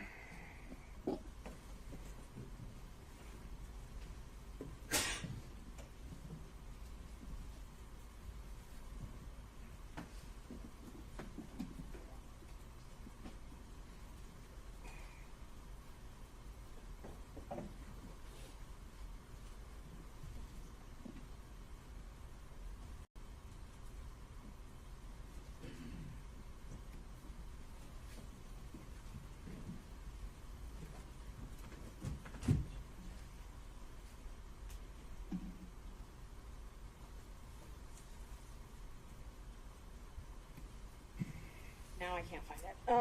So I'm going to move on to the next question that I actually can find, and then I'll find that and come back to it. I sent you a statement and said, upon information and belief, Willis and Wade met while both were serving as a magistrate judge and began a romantic relationship at that time. And you corrected me and say, no, it was in municipal court. Is that correct? I think that's pretty accurate. And is that based on your personal knowledge? But what question, was it municipal court or when they first met, or? My question was, is this accurate? Upon information and belief, Willis and Wade met while both were serving as magistrate judges and began a romantic relationship at that time. And you wrote, no, that it was municipal court. Okay. So I answered. Bradley, just a second. Mr. Chopra has risen. All right. Your Honor, I do have one purpose here, and that purpose has now been met. Any information that Mr. Bradley may possess would in fact have come from his representation of Mr. Wade. This falls within the purview of his divorce proceedings, which, as we testified earlier, commenced in December of 2018. There's no pierce or shield associated with it, and so we would say that under Rule 1.6 we should not be compelled to give any further information. Okay, and as we discussed about before the break, Mr. Chopra, if I ruled earlier this morning that this witness is going to be directed to respond to any question to the extent it falls outside of attorney-client privilege and only attorney-client privilege, meaning 1.6 is not going to bar his testimony in this case. What would be your response then? Then Mr. Bradley would have to consistently assess on his own, unless I'm jumping up and objecting for him, whether or not this came within his knowledge based on his representation. Now, I can say based on the phrasing of the question from Ms. Merchant, it would in fact come within information obtained from his partner client at the time associated with the activity in question. All right, Mr. Evans, same issue. I just want to reiterate that it's a compound question anyway, that so it needs to be separated out. But it's still based. We just reviewed the objection that it's still based on gossip, either gossip or privileged communication. He doesn't ever cite the source of where any of this information is coming from. So I just wanted to make that objection. Okay. Judge, as far as privilege, any privilege objection, it's been waived, particularly for this issue because Mr. Wade He did testify on this subject. testified on this subject. Well, you didn't testify as a communication with his attorney about any subject. He testified factually about what trips he took and events that occurred. He didn't testify, to my recollection, about any communication with his attorney. But he testified about the subject matter of the question that was just asked, which was when apparently they first met. Furthermore, Judge, my client wasn't privy to that testimony. We have been under subpoena and therefore under the rules, so we do not know what was or was not testified to. Everything he says would be a violation of that privilege unless we know specifically what all has been waived. Sure, unless I make a finding that there was an express waiver on behalf of the client. Yes. Per question. Right? Okay. Sure, got it. So all for right. this question particularly, Judge, we would ask that you find that there has been a waiver of the attorney-client privilege because Mr. Wade testified to something directly different than what this witness, we believe, has knowledge of. Ms. Cross? Yeah, so Mr. Wade testified as to when they met. That is not the entire substance of the text message that And began a romantic relationship. Yes. He did not testify that they Okay. were serving as magistrate judges when they began a romantic relationship. All He right. testified differently. Okay, Ms. Merchant, I think you're going to need to establish whether this witness ever gained that knowledge independently or during the course of a attorney-client relationship. Did you have any, thinking back to the source of your knowledge, and let me just, before I do that, let me remind you of what is covered by attorney-client privilege. It's communications that relate to matters in which legal advice is sought, and communications that have been maintained in confidence, and no exceptions to the privilege. So it's communications that are in furtherance of legal advice. Your knowledge that their affair began, that their romantic relationship, began while they were both serving as municipal court judges. Is that from your personal information, your personal knowledge, or is that from? I'm going to overrule that objection, Mr. Chopra. He can answer that question. State that question again. Your knowledge? Is any knowledge, if any, Knowledge of Nathan Wade and Fani Willis's relationship, romantic relationship beginning while they were both serving as judges, is any knowledge that you have from your own personal knowledge or something that was told to you in furtherance of legal advice? I have no personal knowledge of when it actually happened. I was not there. I do not have any personal knowledge, so Okay. I would choose not to answer that question under 1.6. Mr. Bradley, we made a distinction earlier Yes, sir. that it's a bit narrower than that. Okay. 1.6 is I have no personal knowledge, Judge. I apologize. Okay. If you were That's not a problem. The issue is attorney-client privilege, and so whether what you learned, if anything, was during communications with a client. It was. Okay. Ms. Merchant. and was it that any knowledge that you had as to the truth of that statement, was it told to you in furtherance of legal advice? I'm going to object to that. If that statement is true. That's how I am. And the witness has already testified he has no personal knowledge about that. So whether he represented at one point it was true or not true, he has no personal knowledge about that, so could not testify. Prior inconsistent statement, Judge. Do it all the time. That is what the state It's does not a regularly. statement. They bring in, if it's a prior inconsistent statement of another witness, Judge. Mr. Wade Which testified. other witness? I'm Okay. sorry. Okay, Mr. Wade testified. That their relationship did not start. But you can't impeach him with a prior inconsistent statement that's privileged. And so But we haven't gotten over the privilege hurdle. The You said- privilege hurdle we've gotten over with fraud on this instance. Well, that's the first time you used that word. So if you want to make the argument of why that applies, you can do that now. Yes, Judge, the crime fraud exception, it applies because of the crime fraud exception. Which crime and or fraud was committed here? So there's a couple different things, and I want to just address them both because he's raised 1.6 and also raised attorney-client privilege. For the crime fraud exception says the privilege doesn't apply if it's if the existence of it, essentially if he has to keep something secret to allow a fraud upon the court to continue. So we've got that. We've also got No, it has to. The legal communications have to have done in furtherance of a crime or fraud. How has that been established?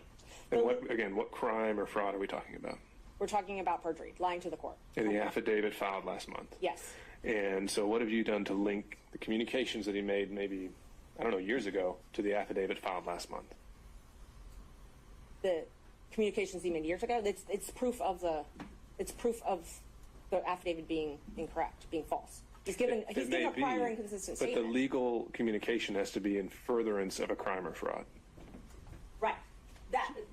Right, but he also can't protect. So, and I think it's more under. But if he had no idea, an affidavit wasn't even going to need to be filed until a month ago. Right. And these communications and everything happened well before that.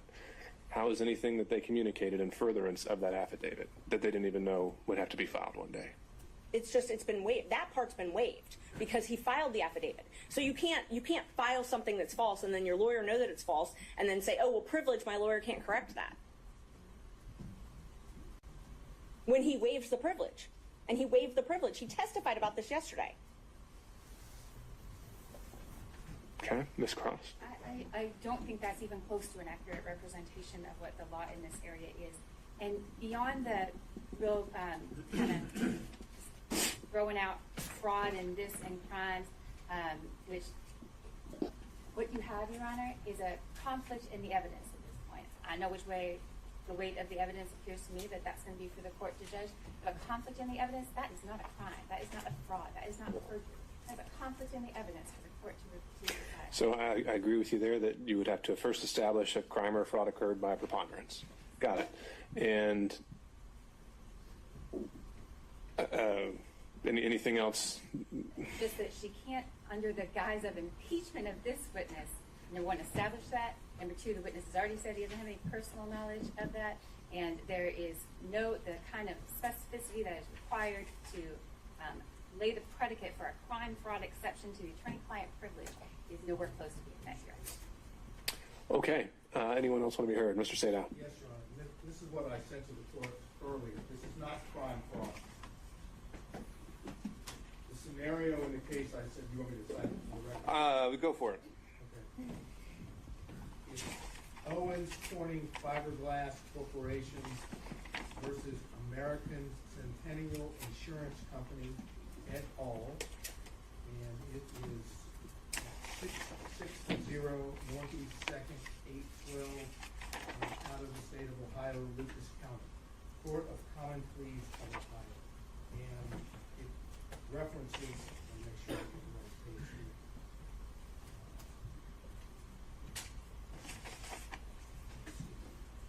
I think it's page 256.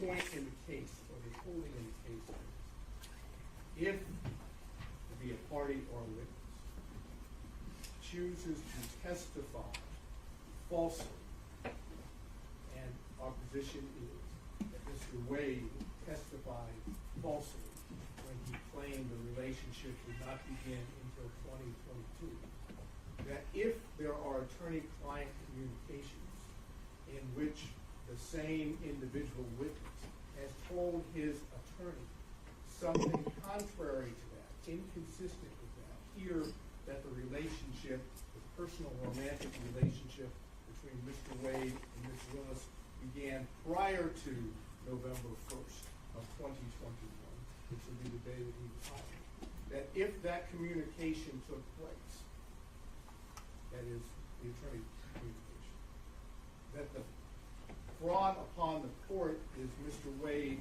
lying under oath about the starting date, and the attorney-client privilege under those circumstances, for that material fact, is pierced, and the attorney may be forced to testify to the contrary or inconsistent statement so that the fraud on the court no longer holds. In our situation, that is precisely what we are trying to do. If this witness's testimony, again, and the court may have to hear some of this ex parte in camera to determine, but if this witness is able to testify that Mr. Wade told him, under whatever the circumstances may be, that the relationship with Fani Willis began before November 1st of 2021, then we know from what the witness has testified to Mr. Wade that he lied under oath to the court, and that's a fraud upon the court, and the attorney-client communication to that specific matter is pierced and needs to go into the record. Now, how best to do that? The only way to do that, if it's not in writing, and apparently it's not, is for the court to hear in camera, ex parte, what the communications were that are sought to be kept privileged. If the court deems that it is not inconsistent or contrary to what's testified, then you wouldn't pierce the privilege.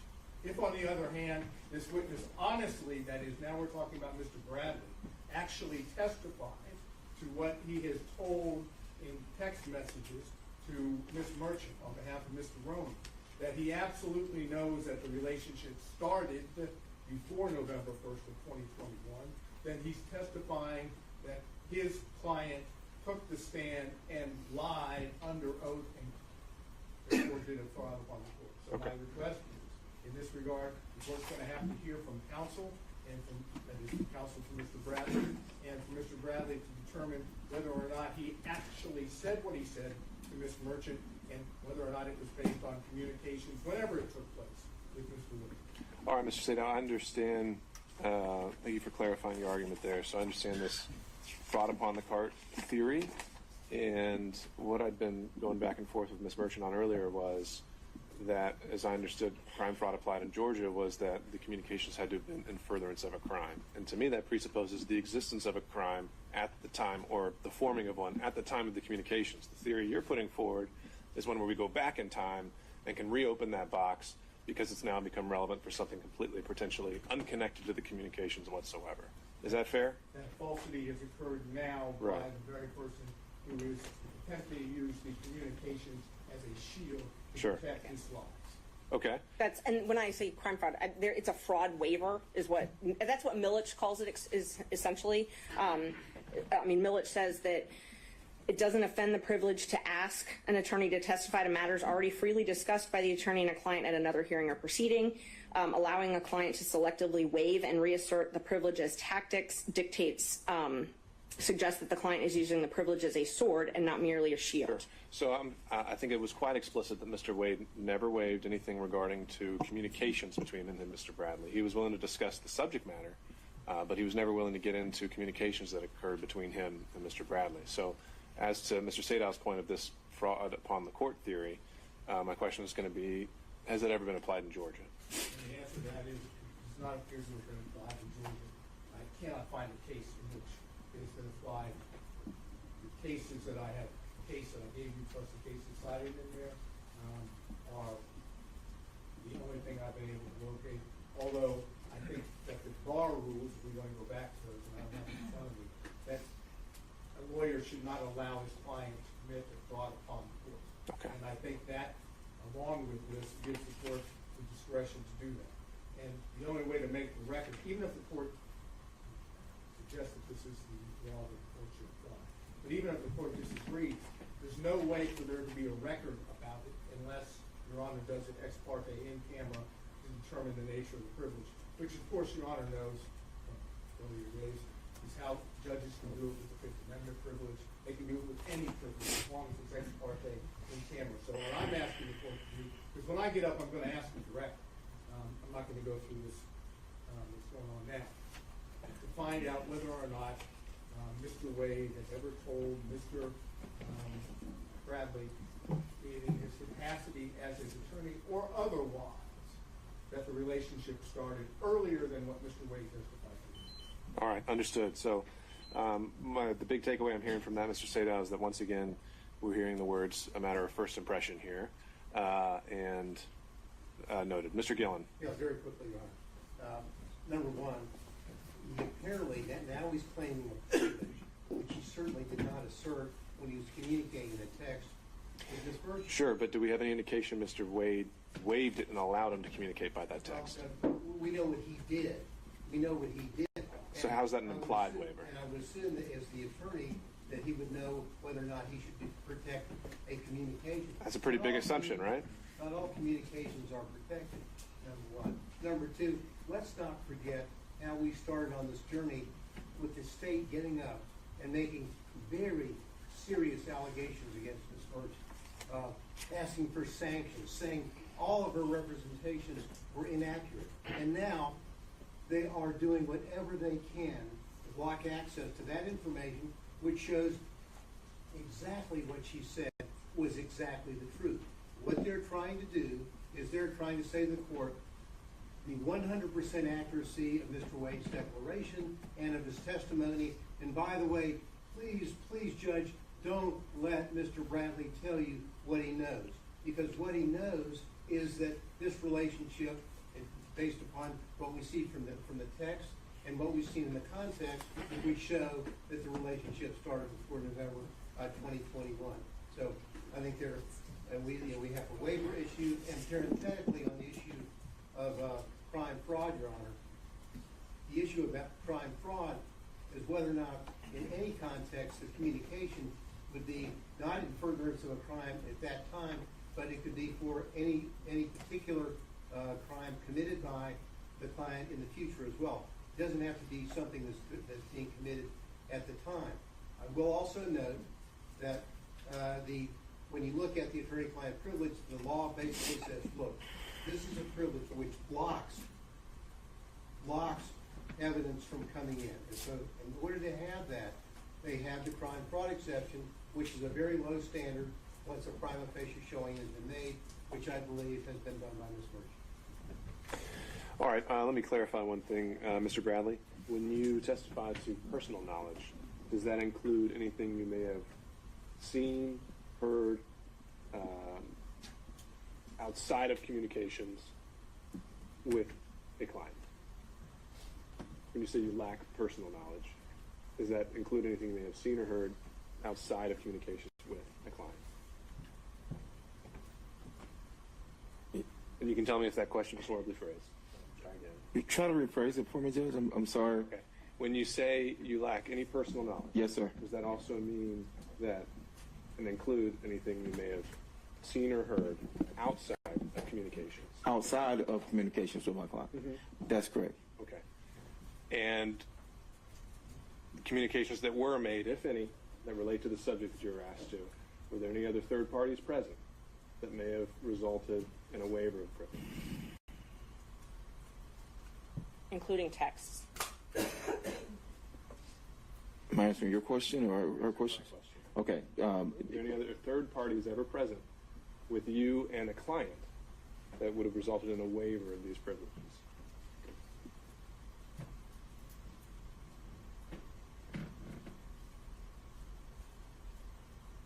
No, Judge. I can't recall anybody being present. I mean, we ran an office. We had people around our office, but no, I can't say that there were other people present. All right. And did you ever receive any kind of a waiver from your client at any point? I have not received a waiver. And anything that you learned regarding the subject matter at all, if anything, was it in the course of legal advice, of receiving or giving legal advice?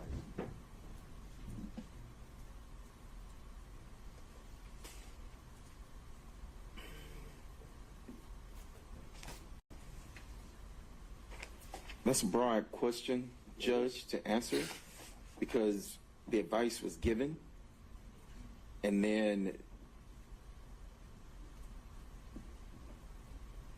you have interaction. I mean, it wasn't, hey, this is for, to say specifically, this was for that, or, you know, I can't sit here and say that. So I don't know how to answer that question, Judge. Yeah. All right. So I was given a case that may reflect the same proposition that was argued from Judge. It's older case. It's Atlanta Coca-Cola Bottling Company versus Goss, G-O-S-S.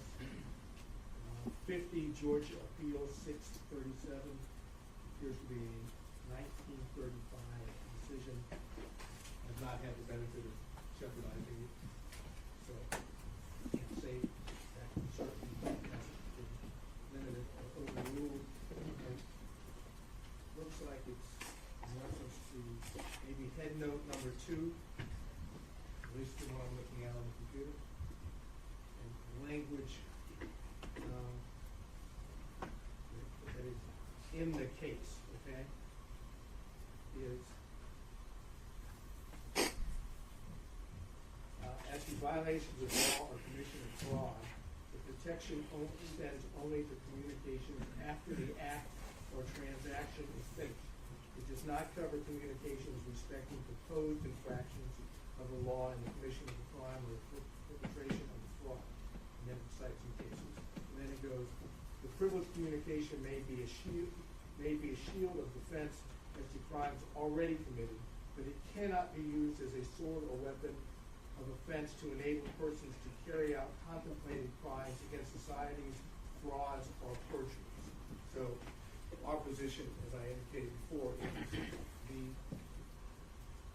witness, Mr. Wade, has committed perjury on a witness stand and called into question the statement. all right, understood, Mr. State. Mr. McDougall. Your Honor, this is adjacent Georgia law, perhaps not controlling it. I'll explain that in just a second. That's Rule of Professional Conduct 3.3A2. A lawyer shall not knowingly fail to disclose a material fact to a tribunal when disclosure is necessary to avoid assisting a criminal or fraudulent act by the client. A4, and the reason I would qualify that, since we're talking about candid report, I need to do that. I believe this rule is regarding the conduct of advocates representing clients in court. It might not govern or control the situation where the lawyer has been put on the stand, but it's adjacent to the point Mr. Sadal made earlier. All right, fair point. Okay, Ms. Tripp, anything you want to address on that? Briefly, Judge, and clearly there's a lot of smarts in this room, but this whole thing is a deductive fallacy. It is suggested that the truth of the conclusion of the argument necessarily follows from the truth of the premises given, when in fact the conclusion does not necessarily follow the premises. They're, called him a perjurist. He has officially succeeded in saying the thing itself is true, therefore we must ask these other questions. And Judge, it's a fallacy. It does not exist as such, and the privilege should still apply. All right. Thank you all. So I think here is what we need to do, as I understand the law. As I find it, the crime fraud exception only applies when by preponderance we found that communications made in the existence of a relationship were in furtherance of a crime, or the client at the time knew or reasonably should have known that a crime, that the attorney was being used to further a crime. I don't think that's been established here. Maybe something happened afterwards, and that's something that can be argued during closings, essentially. So I don't think the crime fraud exception covers this. The objection is preserved for the record. Mr. Bradley has indicated also that anything he learned about this subject occurred during those communications. There's some uncertainty on that point, and so in order to preserve the record, at the conclusion of the hearing, I think I can go in camera with Mr. Chopra and Mr. Bradley, and we can put in a sealed filing exactly what the extent of those communications were, if any were relevant. Or excuse me, not relevant, but just what they were, and those would remain sealed until some time if we're ever directed otherwise. However, at this point, the question, getting back to the question asked by Ms. Merchant, as asked, would be sustained on the issue of privilege, the premise. He may have told you something, but it does not appear that there's any evidence that the client ever waived and allowed that information to be conveyed to you. Next question.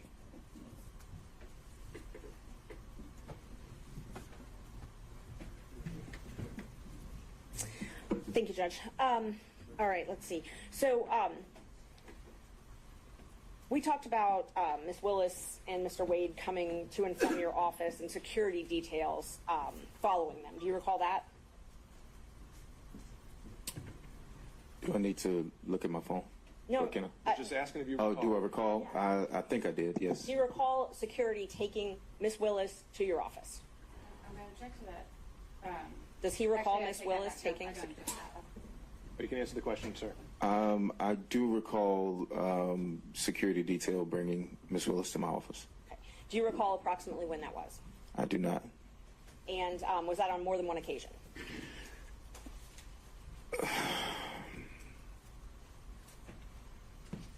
I remember 2 occasions. Okay. Yes. Can you tell me about those? I can't remember when they were. Were they before she became DA? So I don't know if she had security detail before she became DA. So, I mean, if she was sworn in, or I don't remember the dates, but I do remember.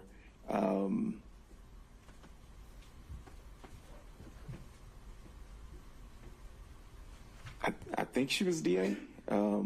Maybe during her transition team period? Was that? No, it wasn't. Trying to remember.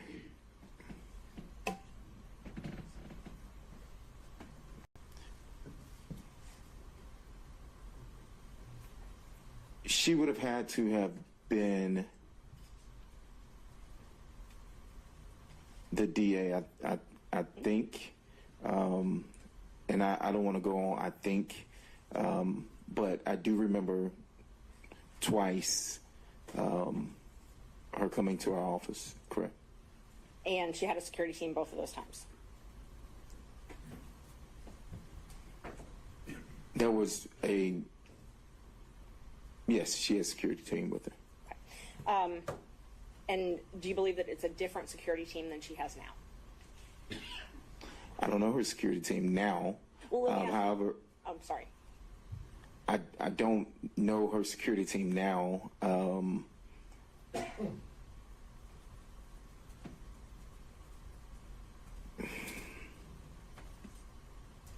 I don't know her security team now. You remember telling me that it changed at some point, her security team?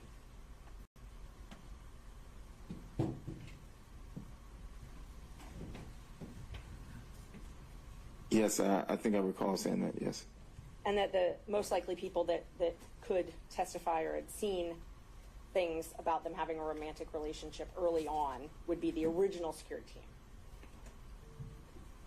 I don't recall saying that, no, but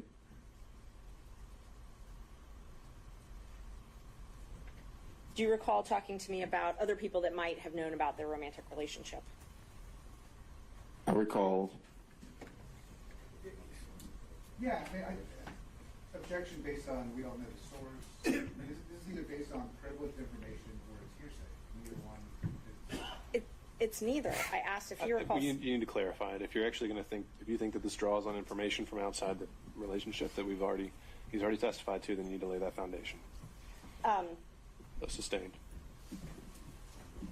Are you aware of other people that you believe would have known about when their relationship began? I object to the relevance of that. Again, the witness has testified he has no firsthand information of it. Anything he knows about the topic came from representation.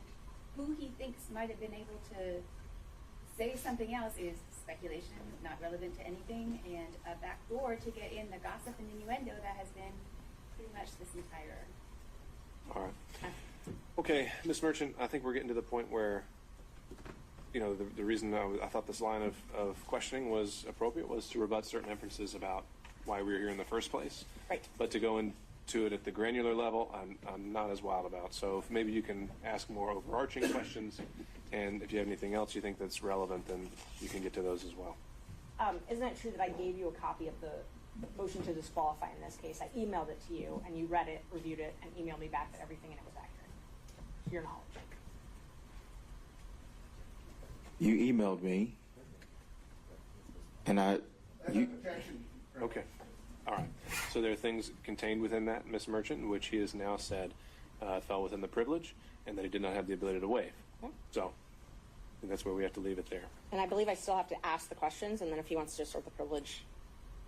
Well, I think he's pretty much already established the privilege, and the objection has been made, and I think it's a valid one at this point based on the record. So the answer was he did acknowledge that you sent him the motion, and I think we leave it at that. Let's see.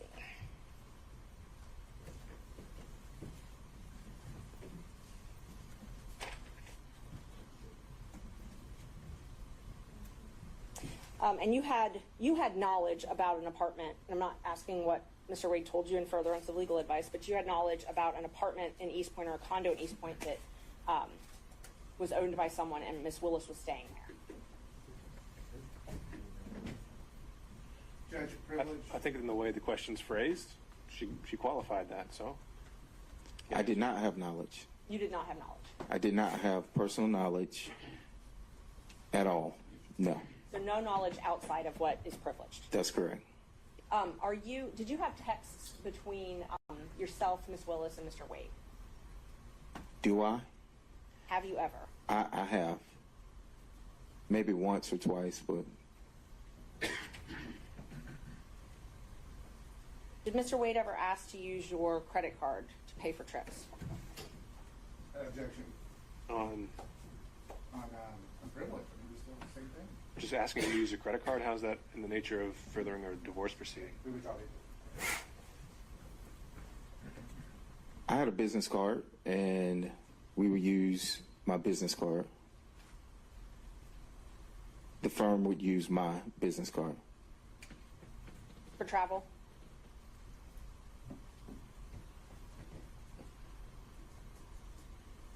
Are you asking if I use my business card for travel? Would Mr. Wade use your business card for travel?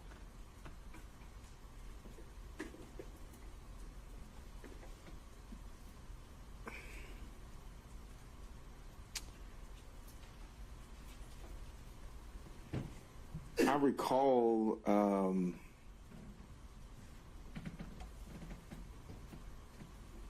I recall a trip, but I don't know if that trip has anything to do with this case. So I do recall him using my card once. When was that? I don't even know when that was, and that's the honest truth. I recall him using my card once, but I cannot remember what that was for. I do remember it was a trip, but I cannot actually state, where it was and who it was with or anything like that. And he paid you back for that trip in cash? I can't remember how he paid. I think it was. I mean, I'm not certain if it was cash or a check. We routinely would use my card for filings, for paper, for whatever stuff with the office. And so, oh, I'm sorry. We're done. Sorry. and so he would, whether he paid me back in cash or whether he wrote a check, it was paid back to the business card. But this was the only time he had used it for travel.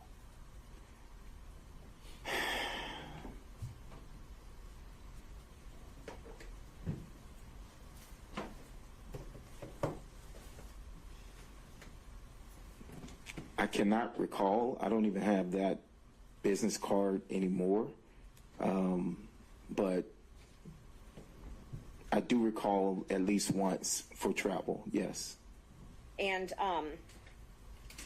that was when you were still law partners with him, though, correct? That is correct. Do you recall approximately when that was? I do not. You did not go on that travel with him, though, correct? I did not. Okay. And so he asked you to use your card for the travel.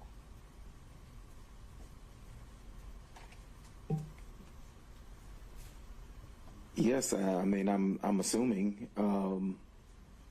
I mean, we would use the card for firm stuff, and so it was a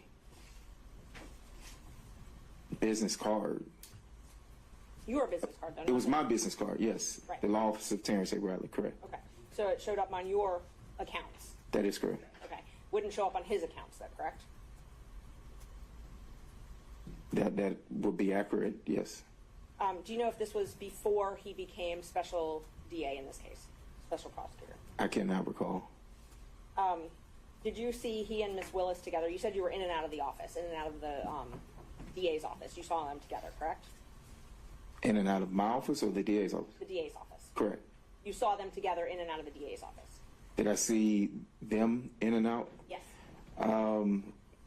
Well, if you preface it like that, no.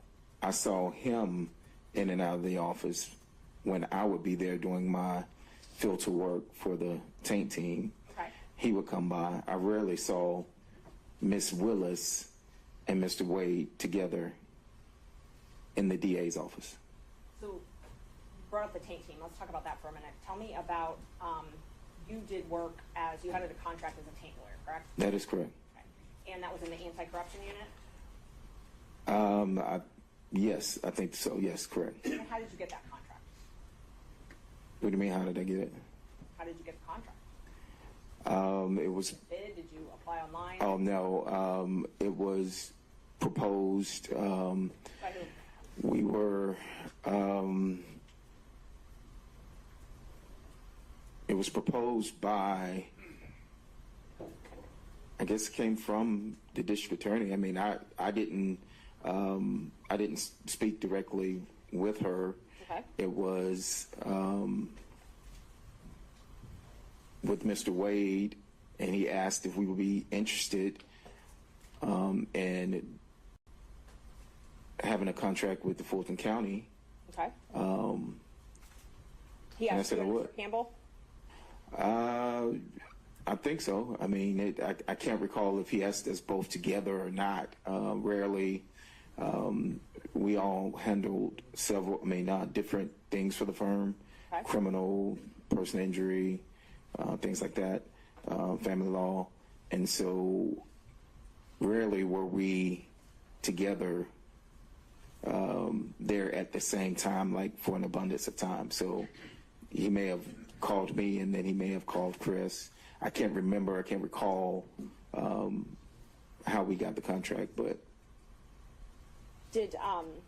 Was Mr. Wade, to your knowledge, part of the transition team for Ms. Willis? To my knowledge, he was part of the transition team. Did he spend a lot of time at that office during this transition period? He did. So from when Ms. Willis took office to when you left the firm, did Mr. Wade spend most of his time at the DA's office? When you say most of his time, are you saying just working business hours, or? Working business hours. I would say he spent,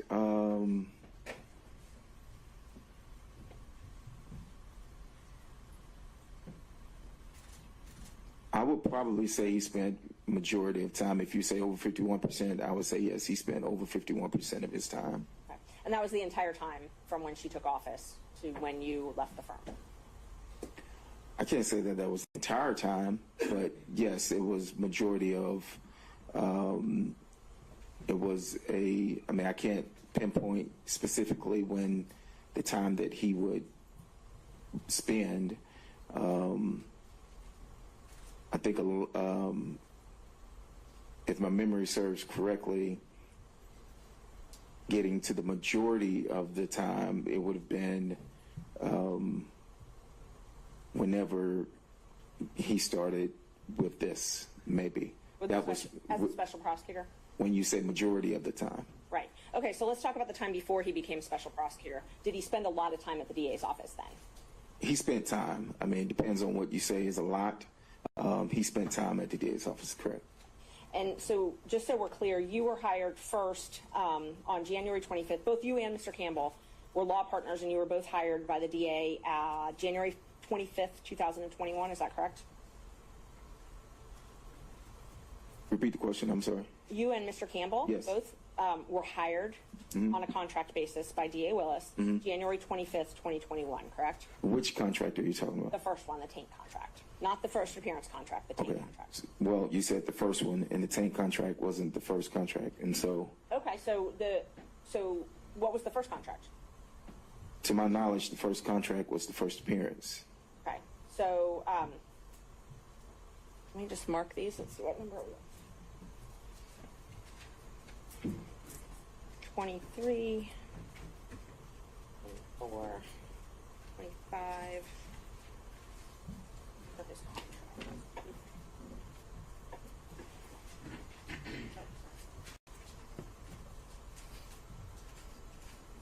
Judge, when they're done reviewing these contracts.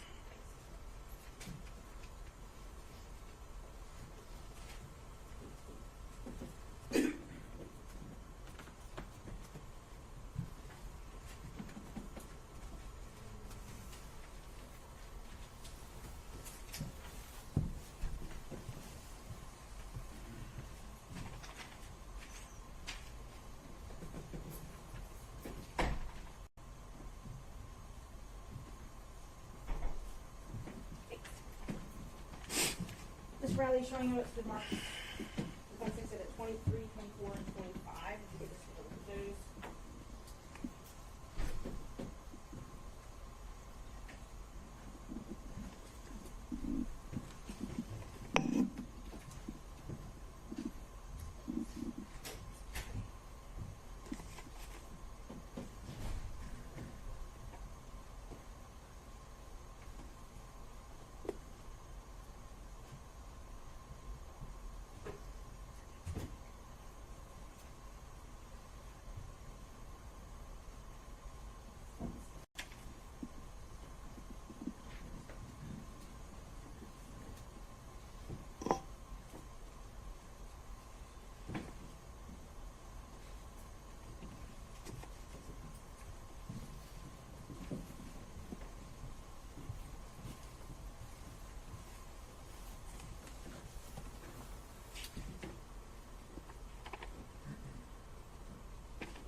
Okay, I see it.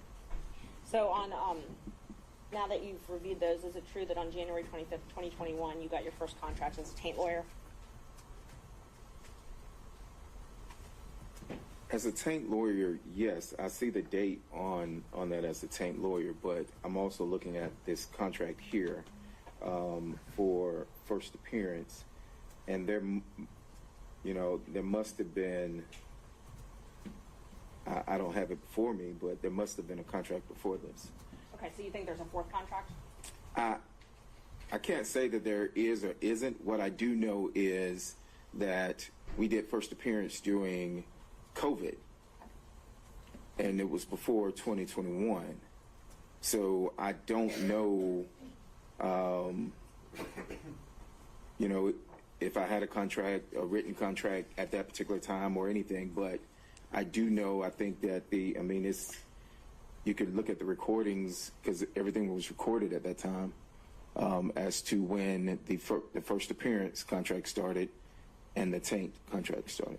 So when the three of you were partners, you had at least 2 contracts to do taint work, which is filter work, and then at least 2 contracts to do first appearance work, pretty much throughout that entire 2 years, right? Well, it renewed. So, I mean, it just renewed. So yes, I mean, if it was the same contract, but it was a renewal of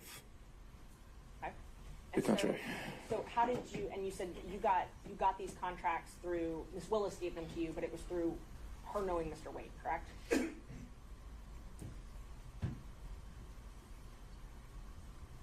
Yes. I didn't have a meeting with Ms. Willis or anything. It was brought to the attention that a contract was going to be needed or awarded, and if I was interested, because this was off of mine, and I said yes, and so Mr. Wade brought that to your attention? He asked if I was interested in doing the contract, correct, and then after that is when Ms. Willis, would come in, or I think we actually came down here or something, and signed the contract. Okay. And so that is how you were paid from Fulton County, these contracts? From Fulton County government? Yes, ma'am. And you shared, your partnership, you shared 1/3 of all your profits with Mr. Wade? At that time, yes. And so his contracts, he got a contract that same year, 2021, and he shared 1/3 of all his profits with you, correct? Yes, that should be fairly accurate. Okay. So during 2021, 2022, you all had 2 filter taint contracts. You had 2 first appearance contracts, and you had Mr. Wade's special counsel contracts, correct? My firm had what I have here, Okay. correct? But Mr. Campbell and Mr. Wade were part of your firm, correct? So I don't think at this time we had established WBC. Okay. At this time, I think I had mine, Chris had his, Nathan had his, and we operated in the same building. But if you ask me, did we fee share or, without everything that came in, yes, that is correct. So you weren't actually partners, you just fee shared? At this time, well, yes, at this time, we were not. We were, at this time, I had Law Officer Terrence Bradley, Chris Campbell, PC, and whatever Nathan's was, if I'm not mistaken. And all these the taint contracts and then Nathan's special counsel contracts, all of those were under the anti-corruption unit, correct? You can look First appearance was not under that. The taint contract, if I recall, was under the. I don't think they called it. What are you calling it? You can take a look at your contract if you need. Okay. And I'm not asking about the first appearance. I'm asking about the taint contracts Mm-hmm. and then Mr. Wade's contract, which has already been admitted in evidence. If you need to look at that.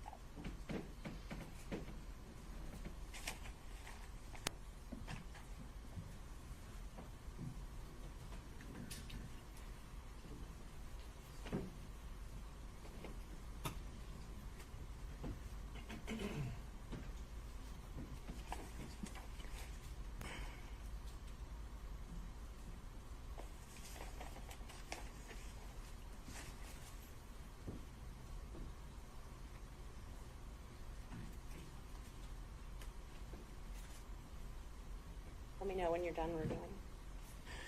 Well, I see on the first page where it says taint attorney, and I'm trying to go through and I see where it continues says taint attorney, but it always says Fulton County District Attorney's Office. Your question was specific as to the anti-corruption unit, and I'm looking for the verbiage of anti-corruption unit, so I apologize. Oh, no, take your time.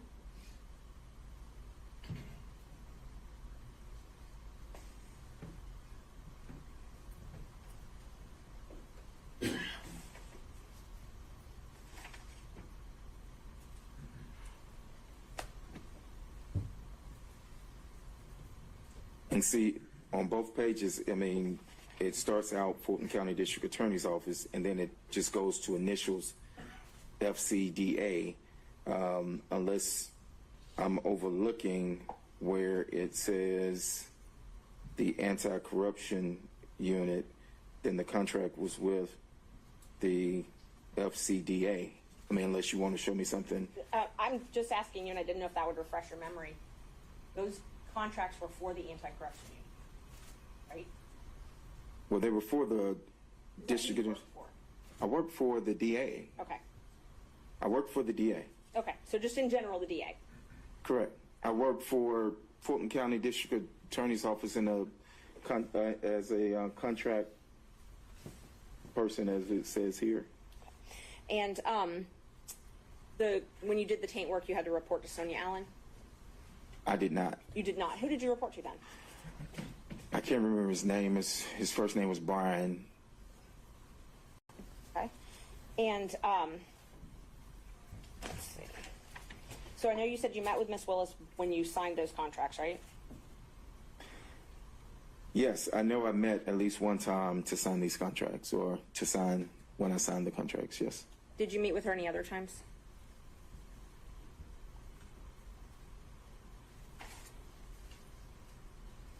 I did not personally meet with Ms. Willis any other time. When you say meet with, what do you mean meet with? Talk with her, meet with her. I mean, I would see Ms. Willis in passing if I'm walking through the office and something like that. But no, I didn't have any meetings with Ms. Willis. Okay, so the only times you met with her were when you signed those contracts. Clarify meet with. I mean, I Sat down and had a conversation with her. I signed these contracts, so when I signed these, I met with her. To say that I sat down and spoke with Ms. Willis, are you saying in life, and you saying during this time? What are you asking me? I mean, if it's voluminous, I can narrow down the times, but I wasn't in. Mr. Merchant, I haven't really heard a point in a while. Can we get along to something, Yes, or we're going to have to wrap it up? So I had one more question about your text. Have you ever been in any group text with anybody other than, with me, and somebody other than Mr. Chopra and Mr. Merchant?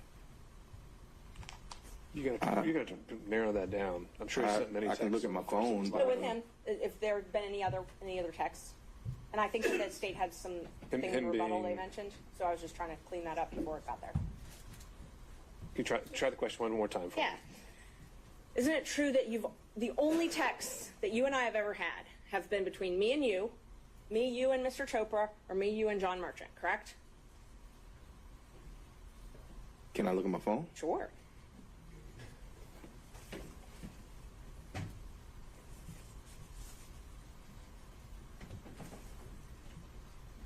And what's the relevance of that, Ms. Merchant? They've said multiple times that there's this third party that we've talked to, and I'm trying to establish there's no third party. And I don't know why it was relevant, but the state's argued it, so. Well, if Ms. Merchant doesn't know why it's relevant, then maybe it might become relevant later, but right now. Ms. Merchant, I think you've been able to show what maybe launched this and answer the state's initial claims, and so let's get back to the core of what we were here for this hearing. Do you have anything else relevant to ask this witness? Yes, just a few more questions. After it became known that you were placed under subpoena, did you get a call from Gabe Banks? I did. And was he trying to determine if you were going to be giving information in this case? I don't know what he was trying to determine. He stated that it was an odd. I had not spoken to Gabe in a while. We are colleagues. We are friends. We are in the same fraternity, Gabe and I. And when he called, it was out of the blue, but he did call. Yes, ma'am. Okay. And you relayed that to me as well, correct? I did. And then you also got a call from your best friend who was relaying a message to you from Mr. Wade, correct? No, I got a call saying that he got a call, not that a message that was supposed to be relayed to me. The call was, I'm going to check if there's a hearsay, the response to the call for hearsay. Thus far it hasn't, but Sure. So here's the objection as to the contents of the call, Ms. Merchant. I believe the contents of the call were to remember your privilege. I took that as a threat. I think Mr. Bradley took it as a threat, and I think he would testify to that. And hasn't testified to it. And he also said there wasn't any message relayed by Mr. Wade or any party. well, no, he didn't say it was by any Right, party. Mr. Wade. So assuming he did hear something from a party, what's the hearsay exception for that, Ms. Merchant? I believe that it was a threat, so it's a statement against interest. I'm sorry, it's a if he took it as a threat to influence his testimony, then it's not hearsay, then it would be admissible. All right, so I did not take it as a threat. if you're saying it's to the effect on the listener, perhaps, Yes. then we'll go from there. Were you told to remember your privilege? No, the witness just testified he didn't take it as a threat. Understood. I'll overrule the objection and the testimony given the weight it deserves. Can you repeat the question? Were you told to remember your privilege? I was not. A witness, there may be a potential witness now in the courtroom, because the person that Ms. Merchant is referring to is sitting in the courtroom. Well, if that witness hasn't been told to testify, then I don't see any sequestration issues. I don't know who it is. I don't know his name. Okay, and so were you told anything to that effect, Mr. Bradley? Repeat the question one more time, but so I was not told, remember my privilege. Something about privilege, remembering that. I do recall privilege being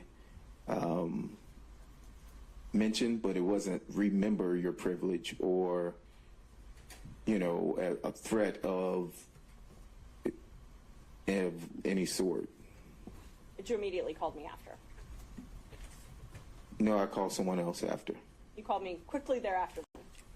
I talked to you that day, yes, ma'am. Okay. Thank you. Mr. Sadell. Your Honor, because this is a defense witness, is it the state's first cross? Have we- Because how we had been doing it yesterday. No, actually, we're doing it just this way. Yeah, I've been. Okay. This is I the first time apologize. he's gone, and then we go through all the defense, and then you'll have your chance.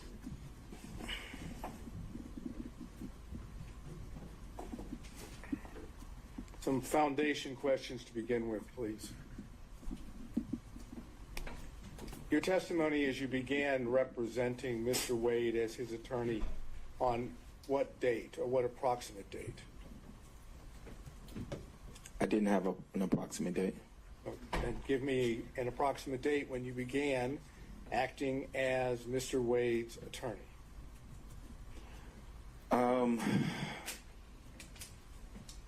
I would say it was, if I'm speculating. I really don't want you to speculate. I mean, you're the one that was the attorney, and Mr. Wade was the client. Correct. So give us the ballpark figure of when it was that you began acting as his attorney.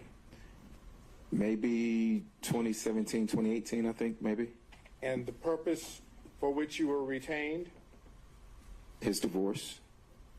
So,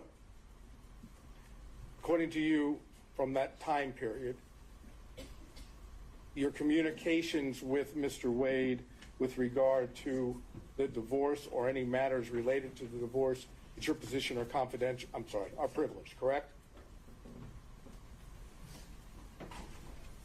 Yes. Yes. Okay, good. Now, did you ever meet with Ms. Willis and Mr. Wade prior to, and everything I'm asking you is prior to November of 2021, okay? Okay. Keep that in mind. That's, Why are you yelling? I don't think he's yelling, Mr. Bradley. He's just speaking up. All right, Mr. Sadal, let's go. okay, thank you.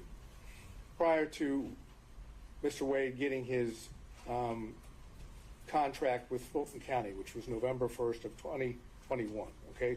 Please keep that in mind. November 1st of 2021. Right.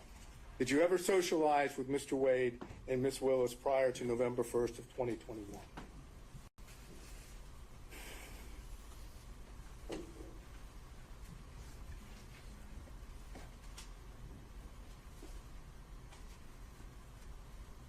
I've never socialized with Mr. Wade or Ms. Willis in any setting. If you're asking, have I ever met with them, then I would say yes. But when you say socialize, what do you mean socialize? Have you ever gone out to eat with both of them?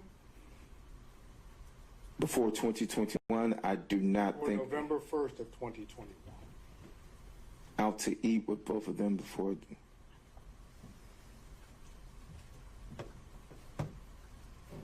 When was she sworn in? I'm sorry. When was she sworn in? There was a dinner. There was a dinner before. When she was sworn in, that I attended. Shaquille O'Neal was there, so it was like her inauguration dinner. So I'm thinking that's before 2021. So I would say Let's yes. assume for purposes of my question that Yes, sir. that's in early January of 2021. Oh, that is early January 2021.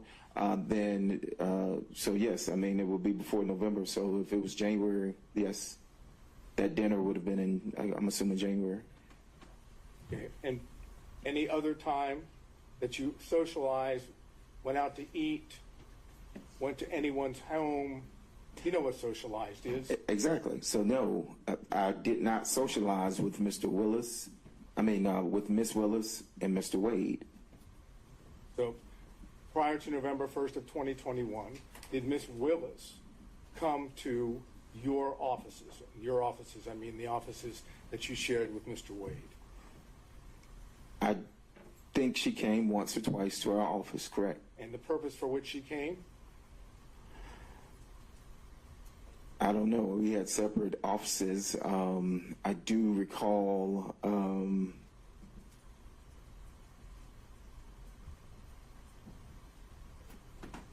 I do recall some type of meeting happening at our office, and I don't know what that was about. I wasn't a part of those meetings. There was a meeting. There were other people there.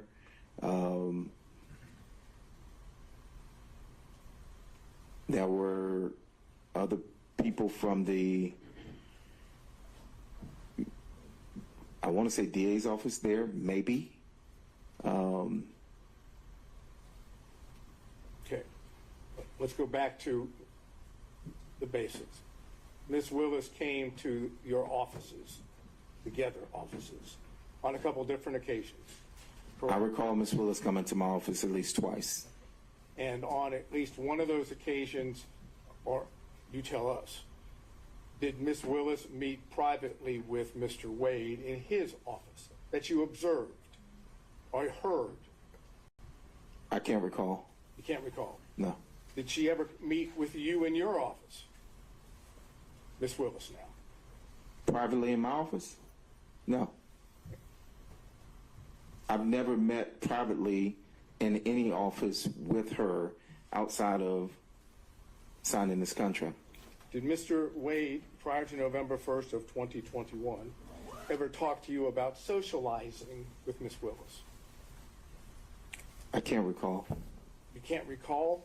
You're asking me if he ever mentioned to me that he socialized with Ms. Willis, correct? And I'm saying I cannot recall if he socialized with Ms. Willis, if he ever mentioned to me that he socialized. Did he ever mention to you that he ate or went out to dinner with Ms. Willis? Again, time period before November 1st of 2021.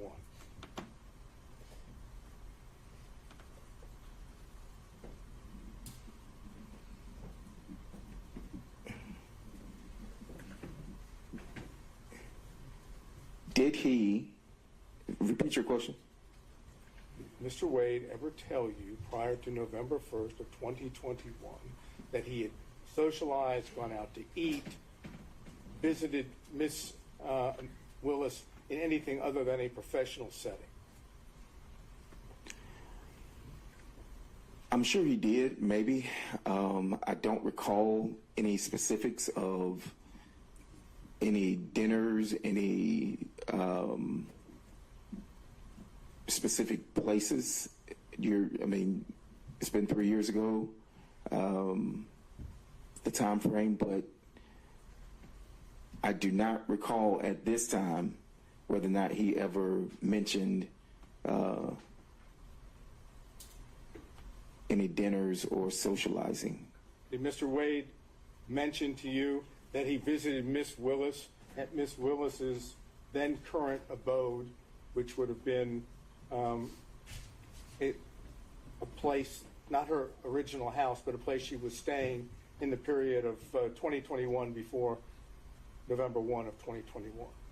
And his question is, did Mr. Wade ever tell you that he visited Miss Willis at her house? I don't think I can answer that. Yeah, privilege based on communication with my client. All right. Mr. State, if you want to try and rephrase the question, you can, but otherwise that would be sustained. On both grounds or just on the privilege ground? Just, I didn't hear a second ground. It was a hearsay ground. Oh, that would be on privilege alone. Did you talk to Mr. Wade at all about his relationship with Miss Willis prior to November 1st of 2021? I think he's just laying a record, Mr. Wade. It's okay.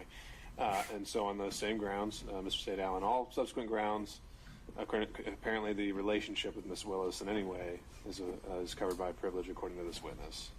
Well, I think the key words, respectfully, Your Honor, are according to this witness. So I'm trying to drill down to see if there are communications that are not within the privilege. Sure. I can. So then we need to acknowledge the privilege in the form of your question, right?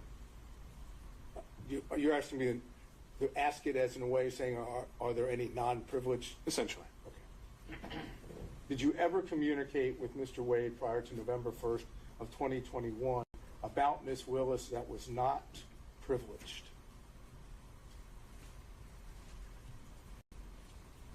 I mean, we discussed this contract, but This contract doesn't help. You have to give me a exhibit number, please. you said before November 2021? Yeah, November 1st of 2021. Before November, this contract for 1/25/21 is before that. So I mean, we discussed this contract. Okay. And if I remember correctly, again, just give me that exhibit number so we can reference it. Exhibit 23. Okay, hold on 1 second. 1 second. On Exhibit 23, did I understand you to say that it was Mr. Wade that effect brought you and Miss Willis together for the contract?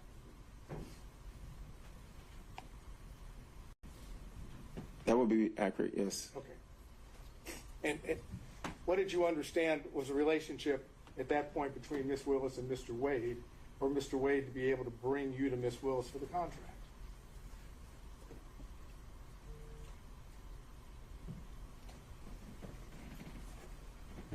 It's not a hard question. No, I'm just, state that again.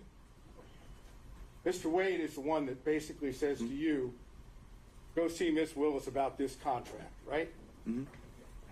That's a yes, correct? Yeah, yes. So Mr. Wade had to have some knowledge, you would assume. Yes. Right? That you going to Miss Willis might bring you the contract. I never went to Miss Willis. So I stated I never went to Miss Willis. I was told about that there was a potential contract, and that I was asked by Mr. Wade if I would be interested in doing that contract. Okay, my question to you is, what was the basis that you understood Mr. Wade being able to potentially offer you that contract on Miss Willis's behalf? I'm going to object to that. That's a mischaracterization. Mr. Wade offered it to him. I think he said he expressed interest. And also, I don't see the relevance of this at all. So just in terms of relevance or phrasing, I'll overrule on those grounds. So the question that's standing unobjected to, Mr. Bradley? Can you repeat the question? You've explained to us how the contract Yes. came to you, correct? Yes. And my question is, what was your understanding of the relationship of Mr. Wade and Miss Willis for it to have been offered, or whatever word you want to use, for him to have said, expressed to you whether you had an interest in the contract? Privilege. Okay. All right. Mr. Evans is invoked privilege on that question, so Mr. Sadao, I think you need to clarify whether... Was it a privileged conversation that you had with Mr. Wade that let you know about the contract? Or, you know, it was the relationship was the question you're focused on. Is the nature... No, I'm trying to do it in such a way, and I understand what the court said. Was the relationship that I asked you about just now between Mr. Wade and Miss Willis that gave rise to the contract?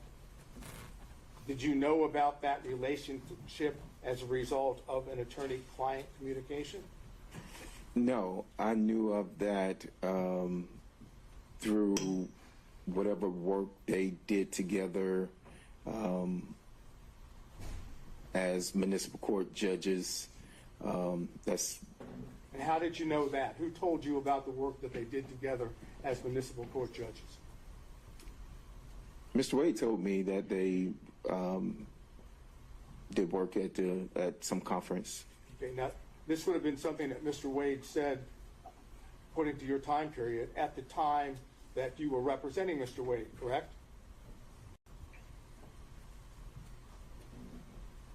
Say that again? Ask that again?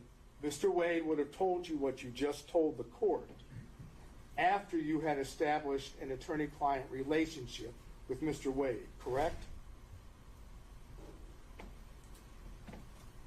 Yes, but when he told me of them being at a conference, I mean, I'm not understanding how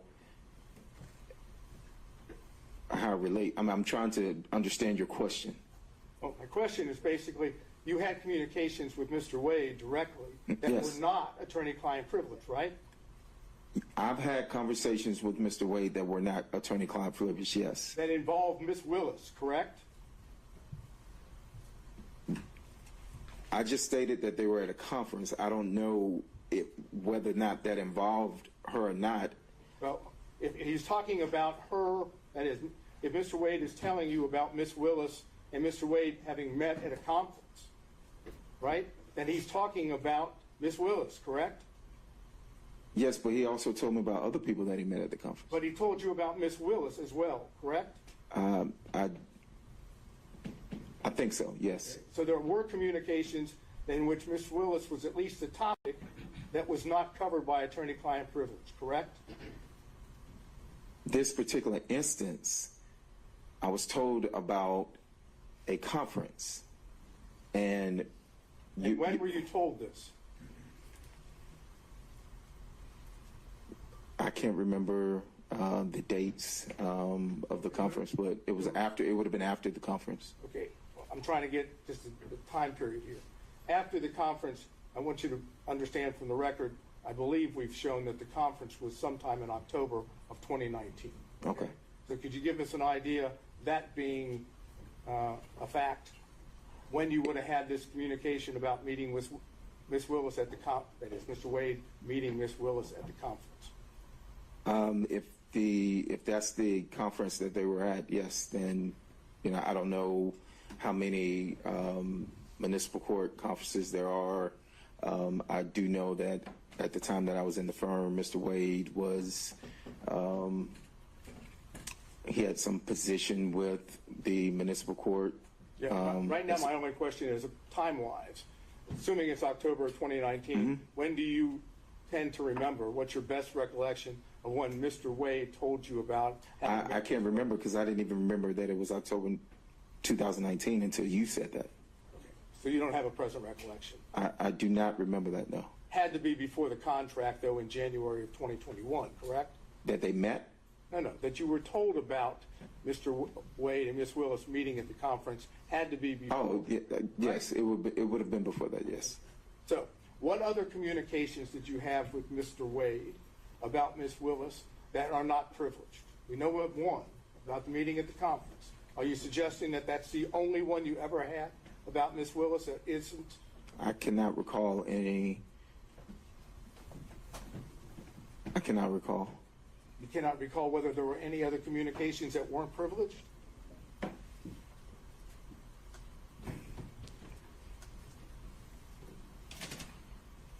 No. I'll be specific, and I understand there's probably going to be objections, but I want the record to reflect. Did you have a conversation with Mr. Wade prior to November 1st of 2021 about Mr. Wade dating Ms. Willis? Mr. Wade has risen. An objection is sustained for the record. Excuse me, Mr. Evans. Say that again. You don't have to answer the question, Mr. Bradley. Next question, Mr. State. Well, I understand it's been objected to and the court has sustained the objection. Can you tell us the circumstances in which, that is, under which Mr. Wade may have told you about dating? What I want to do is try to figure out if we can, you tell me if you want me, if I can do this. I'd like to know how the communications themselves took place, where they took place, how they took place, under what circumstance, whether he was at the time providing advice or seeking advice. Mm-hmm. So those are the basics. If I can ask as to all those, but if the court's going to sustain the objection to those, then I don't want to waste your time. And that's something I'll cover in camera. So I'll note the question and your question for the record, and I'll sustain the privilege objection to that. Okay. All of this prior to November 1st, 2021. Okay? I'm going to show you two text messages. I don't have a hard copy.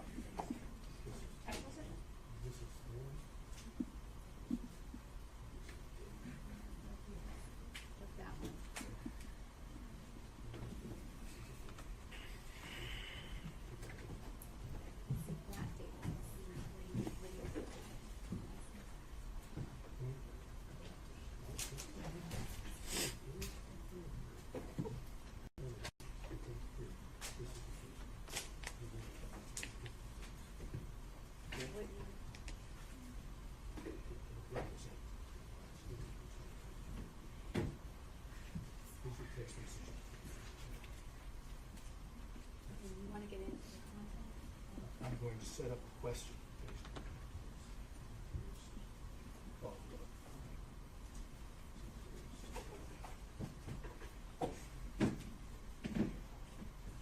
Okay, so I'm going to have objections. Of course you're going to have objections. I realize that. I want to be able to show it to him, and then I'm going to frame the appropriate question, and then you're going to object. We'll see where we are. May I approach? You may, sir.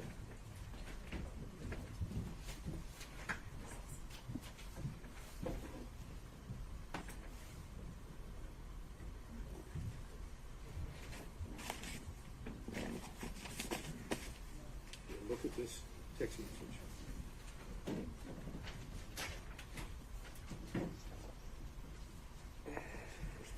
Wait, can I read it first? Of course, of course.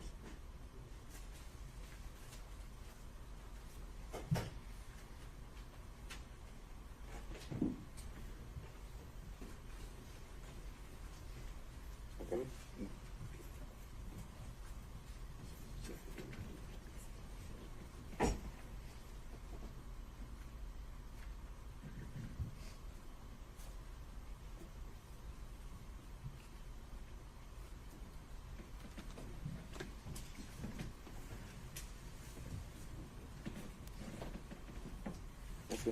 Okay. Kind of hard to reject that, and that's the question. I know it's coming. Okay. Then you must be a soothsayer. Mr. Bradley, I showed you two text messages, correct? Both of those text messages occurred on January the 5th of 2024 at approximately 11:56 a.m. Am I correct? I think so, yes. Okay. And the text messages would have been between you and Ms. Merchant, correct? I didn't see it. Yes, it should be. Okay. And I've shown the same two to prosecution, so we're talking about the same two. In the text message to Ms. Merchant, you indicated knowledge of some activity on the part of Mr. Wade, correct? I'm going to I haven't asked him anything about what the, flag for the court that this is a topic and a specific exchange that Ms. Merchant went into, and there were objections that were sustained. All right, understood. Yes. and it's your testimony that the information that you imparted to Ms. Merchant in these two text messages is based entirely on confidential communications between you and Mr. Wade, correct? Objection. He's referencing specific knowledge. The specific knowledge comes from Mr. Wade, which is we've already established. Well, the question, he didn't get into anything. He just said, are these two text messages about privileged communications? We haven't actually, I don't see an issue there. Yes. And is it your testimony that the knowledge that you have, which you imparted in these two text messages, came from Mr. Wade and Mr. Wade alone? Yes. Is that correct?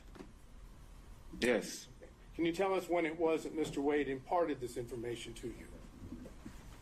Objection. All right, and I think that, That's what you're going to do. sure, so I'll sustain that on privilege. And I'm going to introduce for the record, when we finish these two text messages, so that Your Honor has those back there, so that you can. Sure, what would they be marked as? What do you have? I have a whole set. Okay.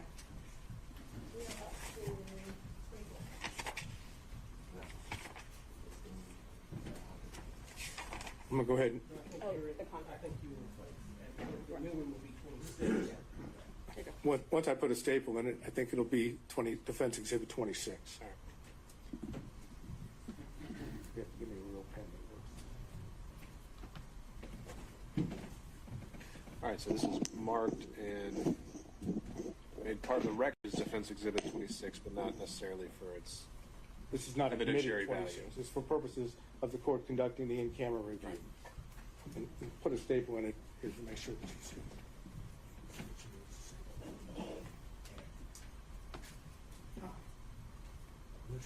Nope, straight. All right, Ms. Seda, what else? All right, so there was also reference, if I remember correctly, to some email correspondence in which Ms. Merchant sent you the motion that she was going to file to disqualify Ms. Willis and Mr. Wade for your review. Is that correct? That's correct. Okay. And that was sent to you in an email? That was correct. And did you respond to it in an email? I don't think I responded to her in email. Ashley, do we know? You responded by text. I'm sorry, I mischaracterized it. You responded by text? If I can look at my text, I can, but I'm assuming I did, but. Okay, I'm going to get it for you because Okay. I don't want All there to right. be any assumption. As soon as we have it. Let me show you. This is the email.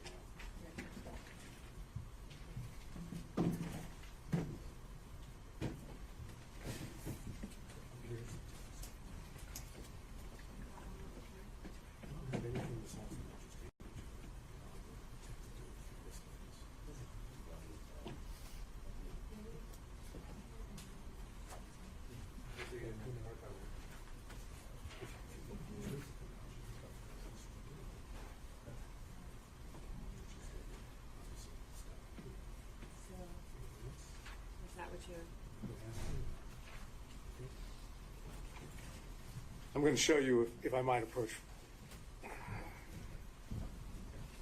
I made reference to an email that Ms. Merchant would have sent you about the motion she was going to file.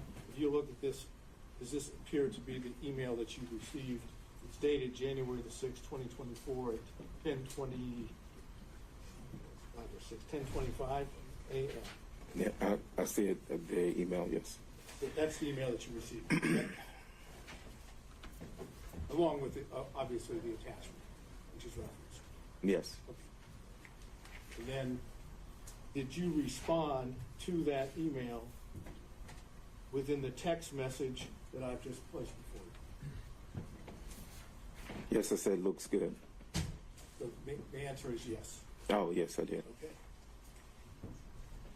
And we'll mark this as another exhibit for Your Honor to look at.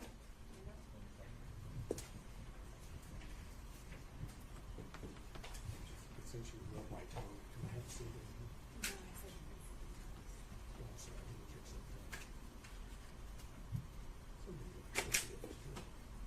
Okay, I'm going to have these marked as 27.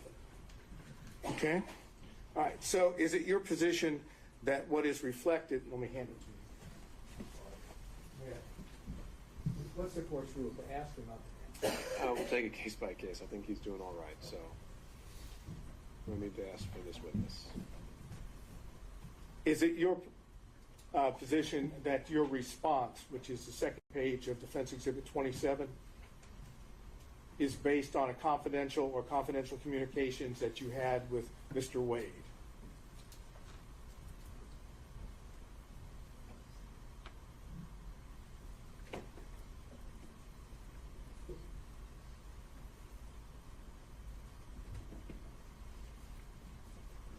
Do you want me to read the response? No, I'm only asking you whether or not the response, you actually already said what it said. I don't want you to read it again. Is that response, based on confidential communications that you had with Mr. Wade? Objection, this is privileged and cumulative. All right, so now we're talking about the email, essentially referencing the motion as a whole. He hasn't been asked to actually confirm or deny any specifics, just to say whether his response is privileged. So I think we're just laying the foundation, just like we did with the text message. So you can answer that question, sir. Was my response privileged? No. Was your response to the email of Ms. Merchant, which is on page 1, Mm-hmm. is your response, which is on page 2, is that based on knowledge that you received from Mr. Wade pursuant to confidential communications? Yes.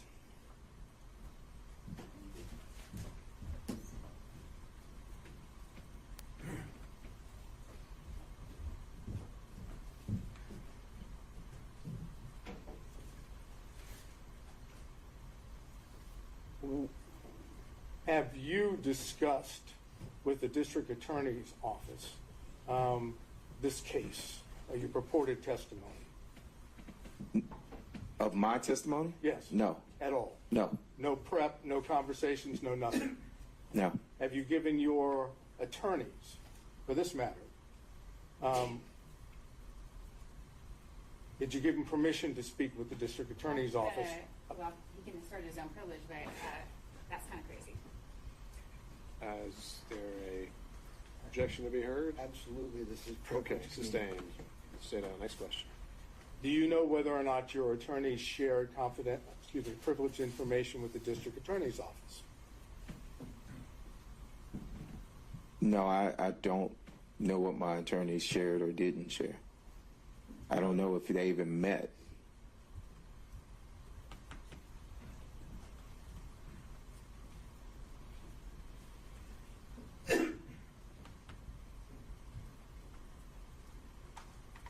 Have you, last question, have you spoken to Mr. Wade prior to today? No, actually, withdraw that. You're no longer in the same partnership or fee-sharing arrangement with Mr. Wade, correct? That's correct. When did you leave that fee-sharing partnership, pseudo-partnership arrangement?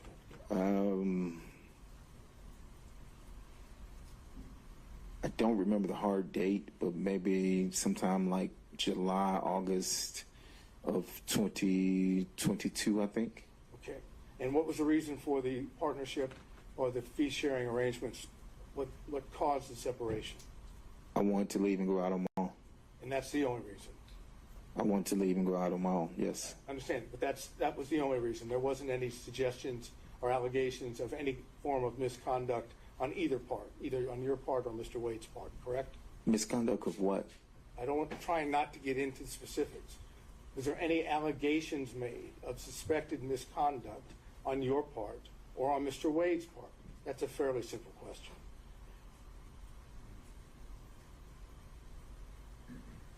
Did he accuse you of doing anything? Did you accuse him of doing anything? Without getting into what it is, were there any accusations made by you or him against each other? We had a disagreement, yes. And had that disagreement have anything to do with Miss Willis? Oh, no. Okay. Did it have anything to do with your conduct? No. Did it have anything to do with his conduct? Hold on, wait. So we had a disagreement. Whether the disagreement was, we disagreed, and so we dissolved. Well, I left the firm. Right. And was the disagreement having anything to do with alleged or supposed misconduct by either one of you? I don't. If you define misconduct, I'm telling you we had a disagreement, and we. Just tell me what the disagreement was, then. The disagreement is mine to know. I mean, I don't see the relevance of the disagreement that I had. It had nothing to do with this Trump case or any other case. I'm simply getting a question asked. What was the disagreement? It's not privileged, correct? No, that is privileged. Oh, it is privileged. Why is that privileged? Because it's privileged. I can tell the court in camera, but it was privileged. Ask a few questions further to see if this is actually something that does fall within that privilege. We can take it from there. Did it have anything to do with you representing Mr. Wade in any capacity? Excuse me. It would fall in that line, yes. But your testimony is that it has nothing to do with your representation of Mr. Wade in connection with Miss Willis. As it a connection to Miss Willis, that's correct. It's connected to the matter for which you were hired by Mr. Wade? I wasn't hired by Mr. Wade. I thought you were the attorney representing him in the divorce. Oh, I apologize. I thought you were saying something else. Oh, yes. So will it apply as to whether I was hired during the divorce? Yes, that's correct. I'm not sure what this correct means under that. We kind of got lost on it. We asked the question. It did not relate to your representation. It did relate to my representation. In the marriage case. It does. And this was whose decision was it? At that point, did you stop representing Mr. Wade? It wasn't at that point, no. Was it before that? No, it was after that. Okay. And how much longer did you represent Mr. Wade in the divorce action? I would have to see the divorce proceeding to see Mr. Wade. I represented Mr. Wade for a time after that. He represented me in a construction case for a time after that. And I would have to look at the filings. I ended up hiring new counsel for my construction case. He ended up, but it wasn't right at that moment. It wasn't in a matter of weeks. It was, I don't know. You continued representing him in connection with the divorce case after you had the separation that you've made reference to. And he continued to, yes, and he continued to represent me on a construction case. But the separation, at least in part, if I heard you correctly, and please tell me if I'm wrong, had something to do with your representation of him in the divorce case. That is correct. Okay. Now, Mr. Wade has testified that he did not have a relationship, a personal relationship, a romantic relationship with Miss Willis until sometime early 2022. Okay? I'm leaving that as the premise for what I'm about to ask you. Do you possess information that counters that, that's inconsistent with that? Any information Mr. Bradley has would be privileged, Your Honor. Okay, Mr. Sato, I think we've... Would such information be privileged in your mind? I think this has already been asked during Ms. Merchant's direct, so we're covering the same ground. So I'll sustain that.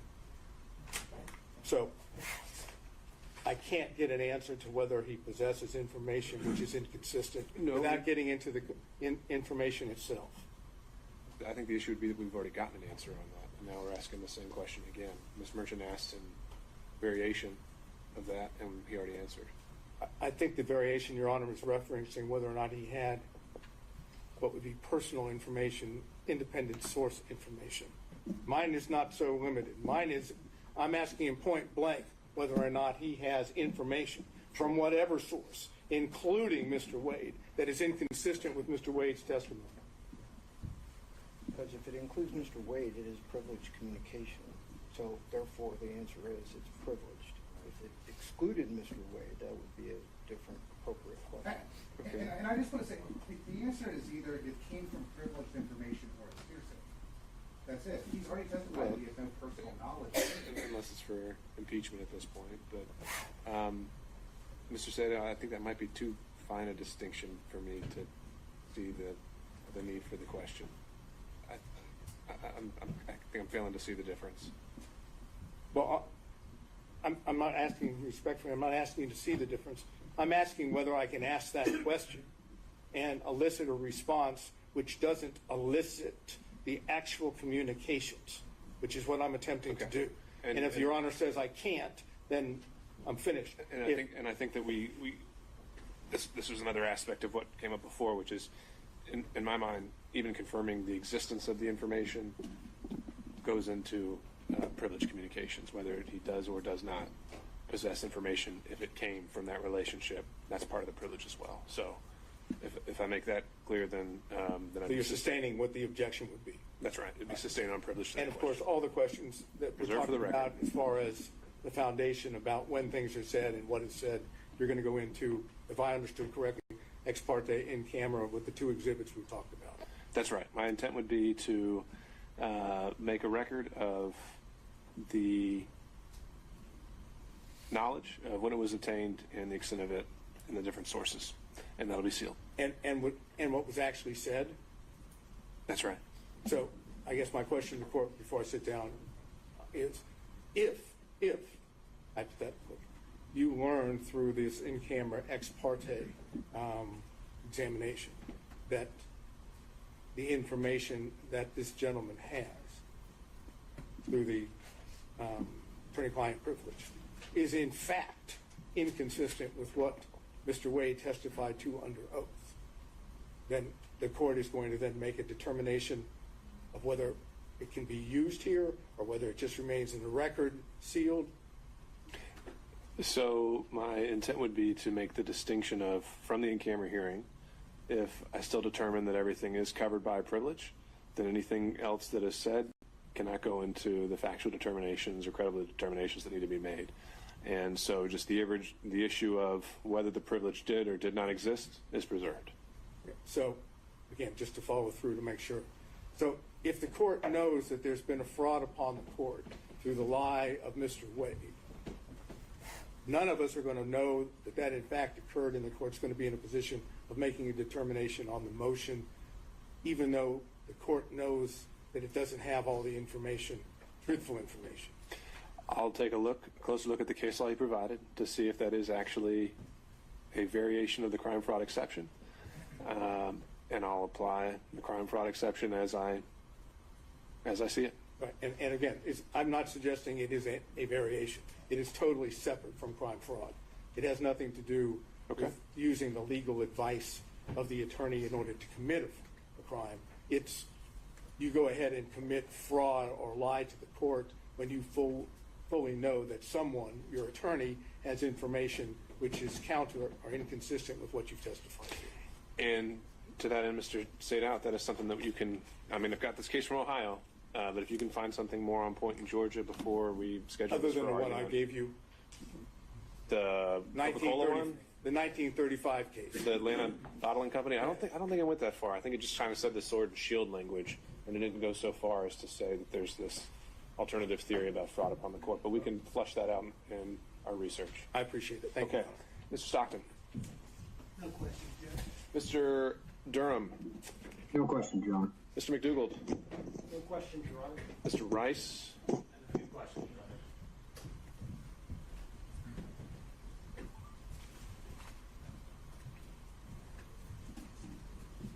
Honor.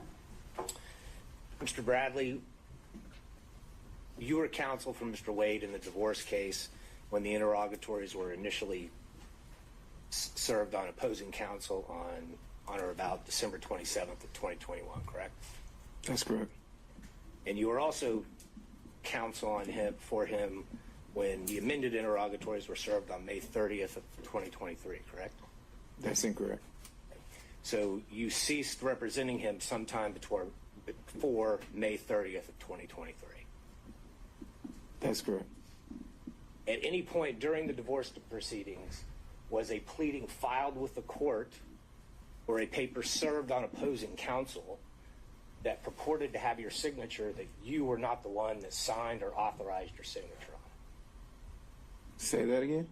Did anyone sign your signature without your authorization on any pleading or any other paperwork served on opposing counsel in the divorce proceeding? I don't think so. If you have the documents, I can authenticate my signature. And you have testified that you also practice criminal law and divorce law and perhaps other types of law as well? That's correct. And are you aware that OCG 16-6-19 defines adultery as a misdemeanor crime in the state of Georgia? If you say so, yes, sir. Go ahead. Okay. Judge, I would ask the court to take judicial notice of that. For what relevance? Judge, I think it does go directly to the crime fraud exception. Because before we draw objection, because if Mr. Wade was providing information to him, to his counsel about his intent to either commit adultery or that he was committing adultery, then that would be a misdemeanor crime. It would implicate the crime fraud exception. And additionally, as we know from yesterday's evidence, let me pause you there. Isn't adultery, as a statute, just on its face, been found unconstitutional? You can't actually charge anyone with adultery anymore. It is still current in the Then it state. can't be a crime. It is still a current charge. Let's move on to that next argument. Additionally, Judge, with regard to the interrogatories, we have 3 different sets of interrogatories that were filed that came into evidence yesterday, 21, May of 23, December of 23, that contain false information. We also have the January of 24 that contains the invocation of privilege. So to the extent that this witness has information, both with the original interrogatories that were filed in December of 2021, and frankly with regard to the later ones, even though he wasn't counsel, that would be a false swearing and fraud on the court, which again is a criminal offense, and therefore the crime fraud exception would apply as well. Okay. Understood. No further questions. Okay, Mr. Gillen.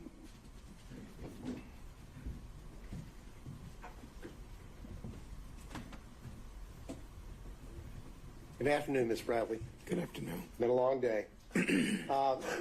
When did you sign your engagement letter with Mr. Wade to represent him in divorce proceedings?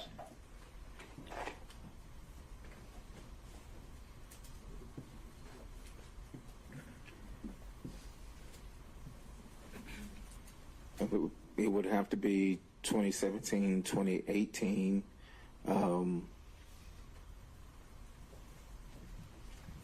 Same time frame, 2017, 2018. So did you sign or have signed an engagement letter to represent him, or are you just speculating?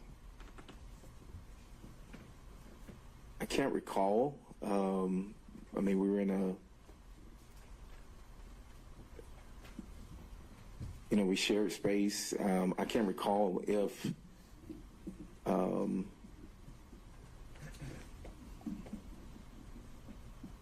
there was a contract or if there is a contract. I think there is a contract, but right now it would be speculation. Right now, sitting here, you do not know whether or not you had a signed engagement letter with Mr. Wade discussing the parameters of your legal representation of him. Isn't that correct? That's not correct. I mean, I can't say. I don't have my files or anything with me. Well, sitting here, you do not have specific recollection or knowledge that you even had an engagement letter to represent him. Isn't that right? I think I had an engagement letter, but I do not know specifically if I had an engagement letter. Well, when did you open a file? Did you open, when you represent someone, you open a file in your office? And when did you open the file on Mr. Wade? I am going to object to the relevance of this line of questioning. There is no dispute by the attorney or the client that there was an attorney-client relationship. And so I object to the relevance of the circumstances under which that engagement began, because as Mr. Gillen knows, that's not a factor in determining whether there was a true attorney-client relationship.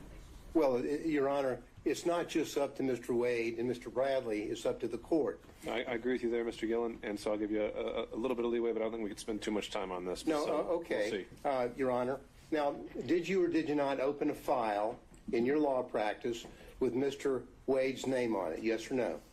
Yes, I had a file with Mr. Wade's name on it. When did you open that file? I'm assuming 2017, 2018. I can't tell you the exact date. I've said that 3 or 4 times. Well, let's approach it from another angle.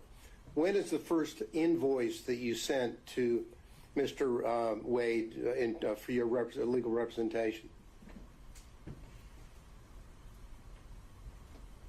I didn't send him an invoice in that capacity. So what we have here is you're not knowing whether you even have an engagement letter. You don't know whether you actually even billed him, correct? I represented Mr. Wade. I signed the documents that we filed. I filed the documents. There's depositions that I had with the divorce attorney that was representing his wife. I'm sorry, sir, that's not my question. Okay. My question is, did you bill him in your capacity as the lawyer that you're telling him? I don't recall. As a matter of fact, did you have any invoices where you billed him on an hourly basis? I don't recall. And the answer really is no, isn't it, sir? I don't recall. And the reason why it's no, isn't it, is because what happened is that you and Mr. Wade were in a law practice together, and it was a very small work environment, correct? It was a work environment, yes. A work environment where you and him would meet and talk literally every day, correct? Not every day, no. Well, almost every day. Not almost every day. I stated earlier that I ran one side of a practice. Mr. Wade did, and we rarely were there at the same time. I stated that earlier today. So, well, just give us totally how much money you got for representing Mr. Wade in this since 2017 or whenever you told us, up until you dropped off the case in 2023. I don't recall. Would the answer be zero? I do not recall. Well, you would know whether he got paid or not, wouldn't you, sir? I do not recall. So you don't recall whether you as an attorney got a single dollar to represent Mr. Wade, correct? That's correct. Because you really did it as a friend, didn't you? No, I did it as an attorney. Well, an attorney that wasn't being paid. You were doing it pro bono for a friend, weren't you? I'm going to have to ask him again. All right. So I'm going to sustain that, Mr. Gillen. I think the law is clear that money doesn't even have to change hands for that relationship, and I'm making a finding based on the evidence that's already been presented, namely the fact that he signed pleadings, attended depositions on Mr. Wade's behalf, that attorney-client relationship did exist at some point. I was just laying the foundation to the circumstances in terms of the non-billing from the 2017 period and whether there was really an attorney-client privilege there. That's what I was trying to do. Okay.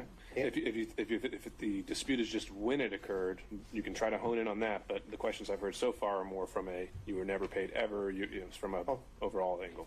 Well, from 2017 until November of 2021, you didn't receive a dollar from Mr. Wade for your supposed or your representation of him, correct?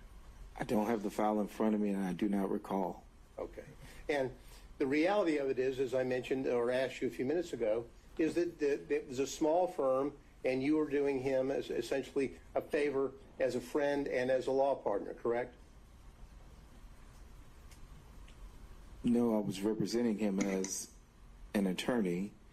Were we in the practice together? Yes.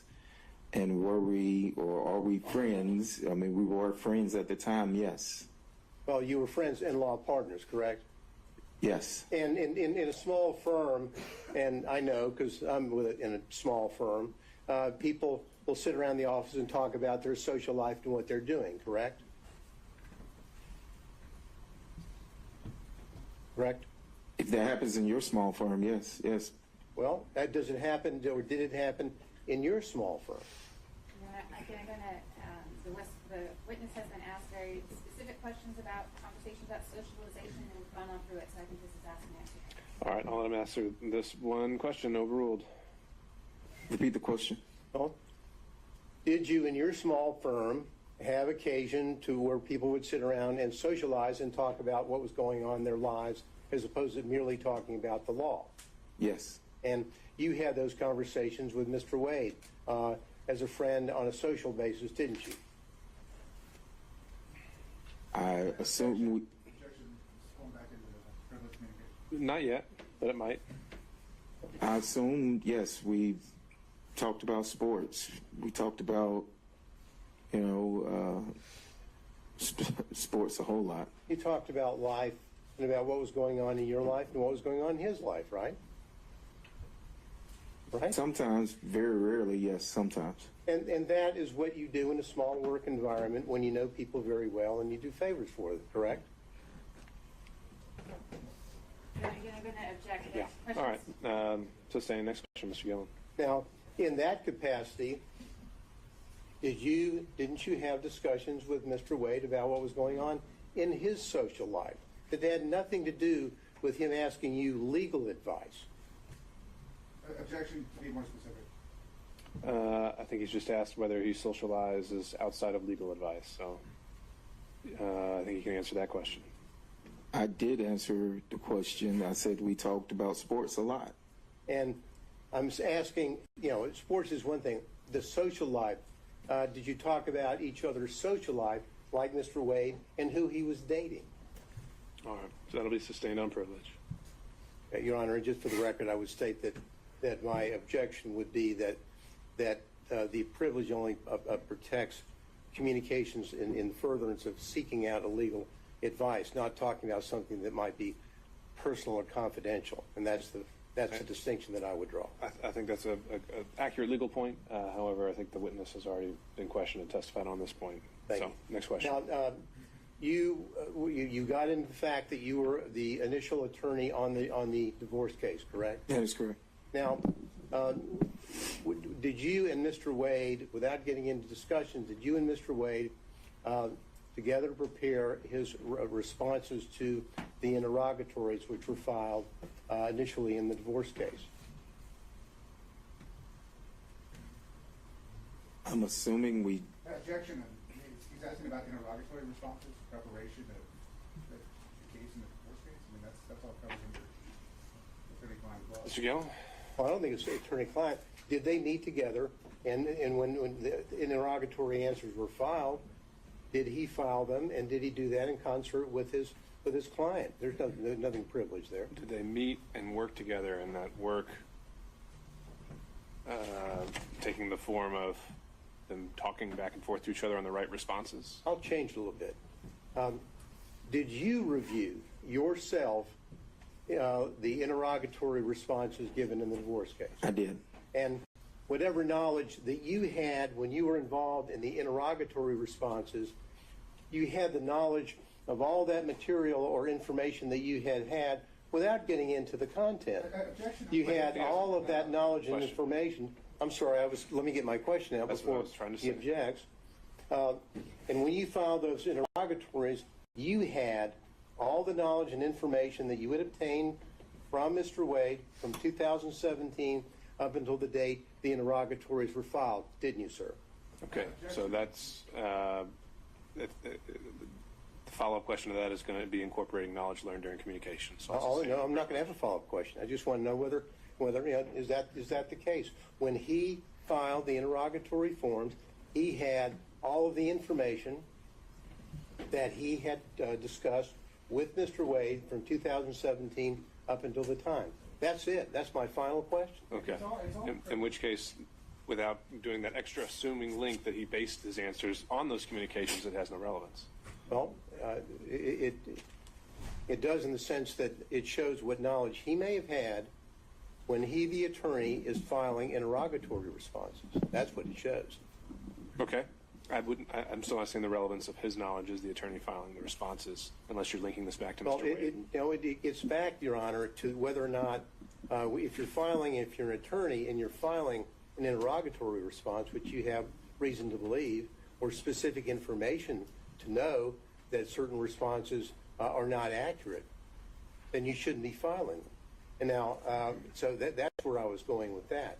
So if he's got a body of knowledge over here that's built up from his communications with Mr. Wade that everyone so dearly doesn't want everyone to know about, in spite of the allegations made against Ms. Merchant, now. Okay. So what if the question was, did you, when you signed your name to the interrogatories, did you commit any knowing fraudulent statement and submitting those to the court at the time? Would there be a problem with that statement or that question? Well, I mean, I think that is a conclusion that others could draw, like the court. I just want to know that he had all that information at the time that he, as the attorney, filed the interrogatories. That's it. We would object. This does fall under attorney-client, and he is making presumptions about when information may have or not have been disseminated to Mr. Bradley in his capacity as attorney. He didn't have to know about anything at the time of, in the middle of, at the end of, or he may never have had that information. There's too much presumption associated with it. The whole matter is covered under privilege. One comment on that, Your Honor. We have spent almost a day talking about trying to block public the dissemination of what Mr. Wade said, either as an attorney or in any capacity, about his relationship with Ms. Willis prior to November the 1st, 2021. And questions about discussions in 2019, all objected to, claiming the privilege. And now to say, well, that doesn't mean that he learned something after. I'm talking about, what did you know at the time the interrogatories were filed?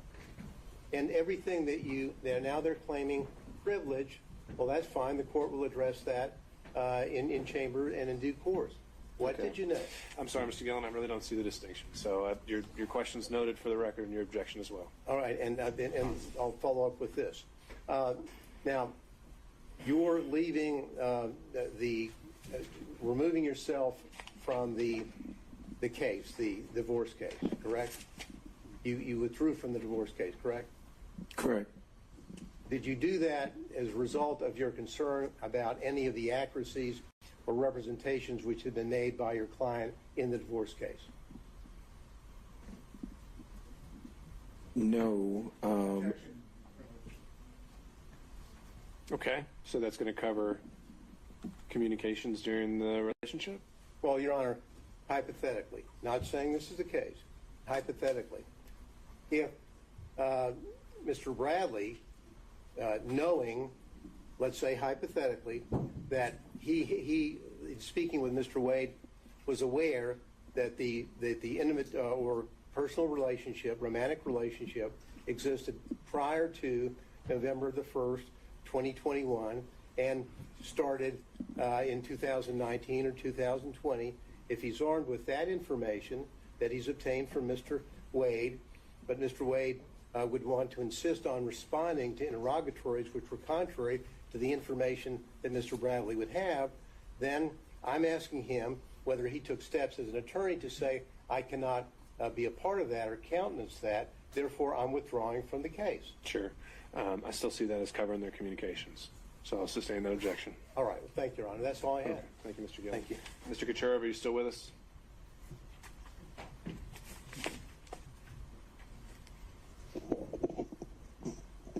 Anyone on behalf of Mr. Floyd still joining us? All right, moving on. Mr. Cromwell. Two brief questions, Your Honor. I think everybody's exhausted with this line of question, right? Let me go, Mr. Bradley. When did you withdraw from Mr. Wade's divorce case? I don't have it in front of me. I don't have the file. Was it sometime in 2023? No, It would have probably been, well, 2023. See, I left in 2022. It could have been anywhere between July of 2022 and maybe December of. It wasn't. I don't have the accurate date, but it wasn't when I left, and it wasn't. Make it easier for Okay, you. all right. You were not his divorce lawyer at the time the interrogatory responses were filed in May of 2023. Is that true? Oh no, I was not. Okay, yes. And as of today's date, Mr. Wade is still a married man. Would you agree? I haven't kept up with the divorce proceedings, but I think they're still open. Okay. So, and if they're still open, that means he's still a married man. Yes, that's correct. So, if the fact that in a pleading there is a reference to the marriage is irretrievably broken, that doesn't mean the marriage ends, does it? I guess you have to ask the judge that's handling the case. Well, it doesn't end until there's actually a divorce decree signed by a judge. Would you agree? I would agree. All right. Thank you. Okay, Ms. Cross, were you taking? I am, Your Honor. I'm going to have a minute. My cross-examination might be a long one. So we can go for about an hour and a half. I have just a 5-minute break. Sure. All right, we'll be back in 5.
Okay, we're back on the record, and maybe we're not. We can get Mr. Bradley back.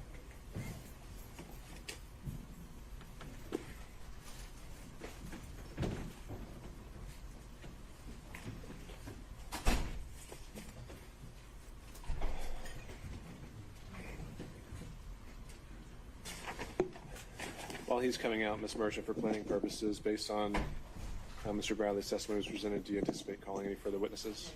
All right. Mr. Tandow had a copy of the church speech that I think he was asking us to Right. talk about. We'll handle that with housekeeping at the Yes, end. okay. Okay. Ms. Cross. Thank you, Anna.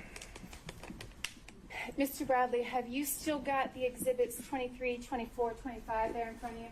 I do. And 23, that's one of the contracts for, that was your personal LLC or PC, your personal legal entity, right? For the That is district correct. attorney's office? Yes? Yes, that's correct. Okay. And I understood your testimony to be that any income that came into the partnership, when I say partnership, let me be more specific. You had an individual legal entity. Mr. Campbell had an individual legal entity. Mr. Wade had an individual legal entity.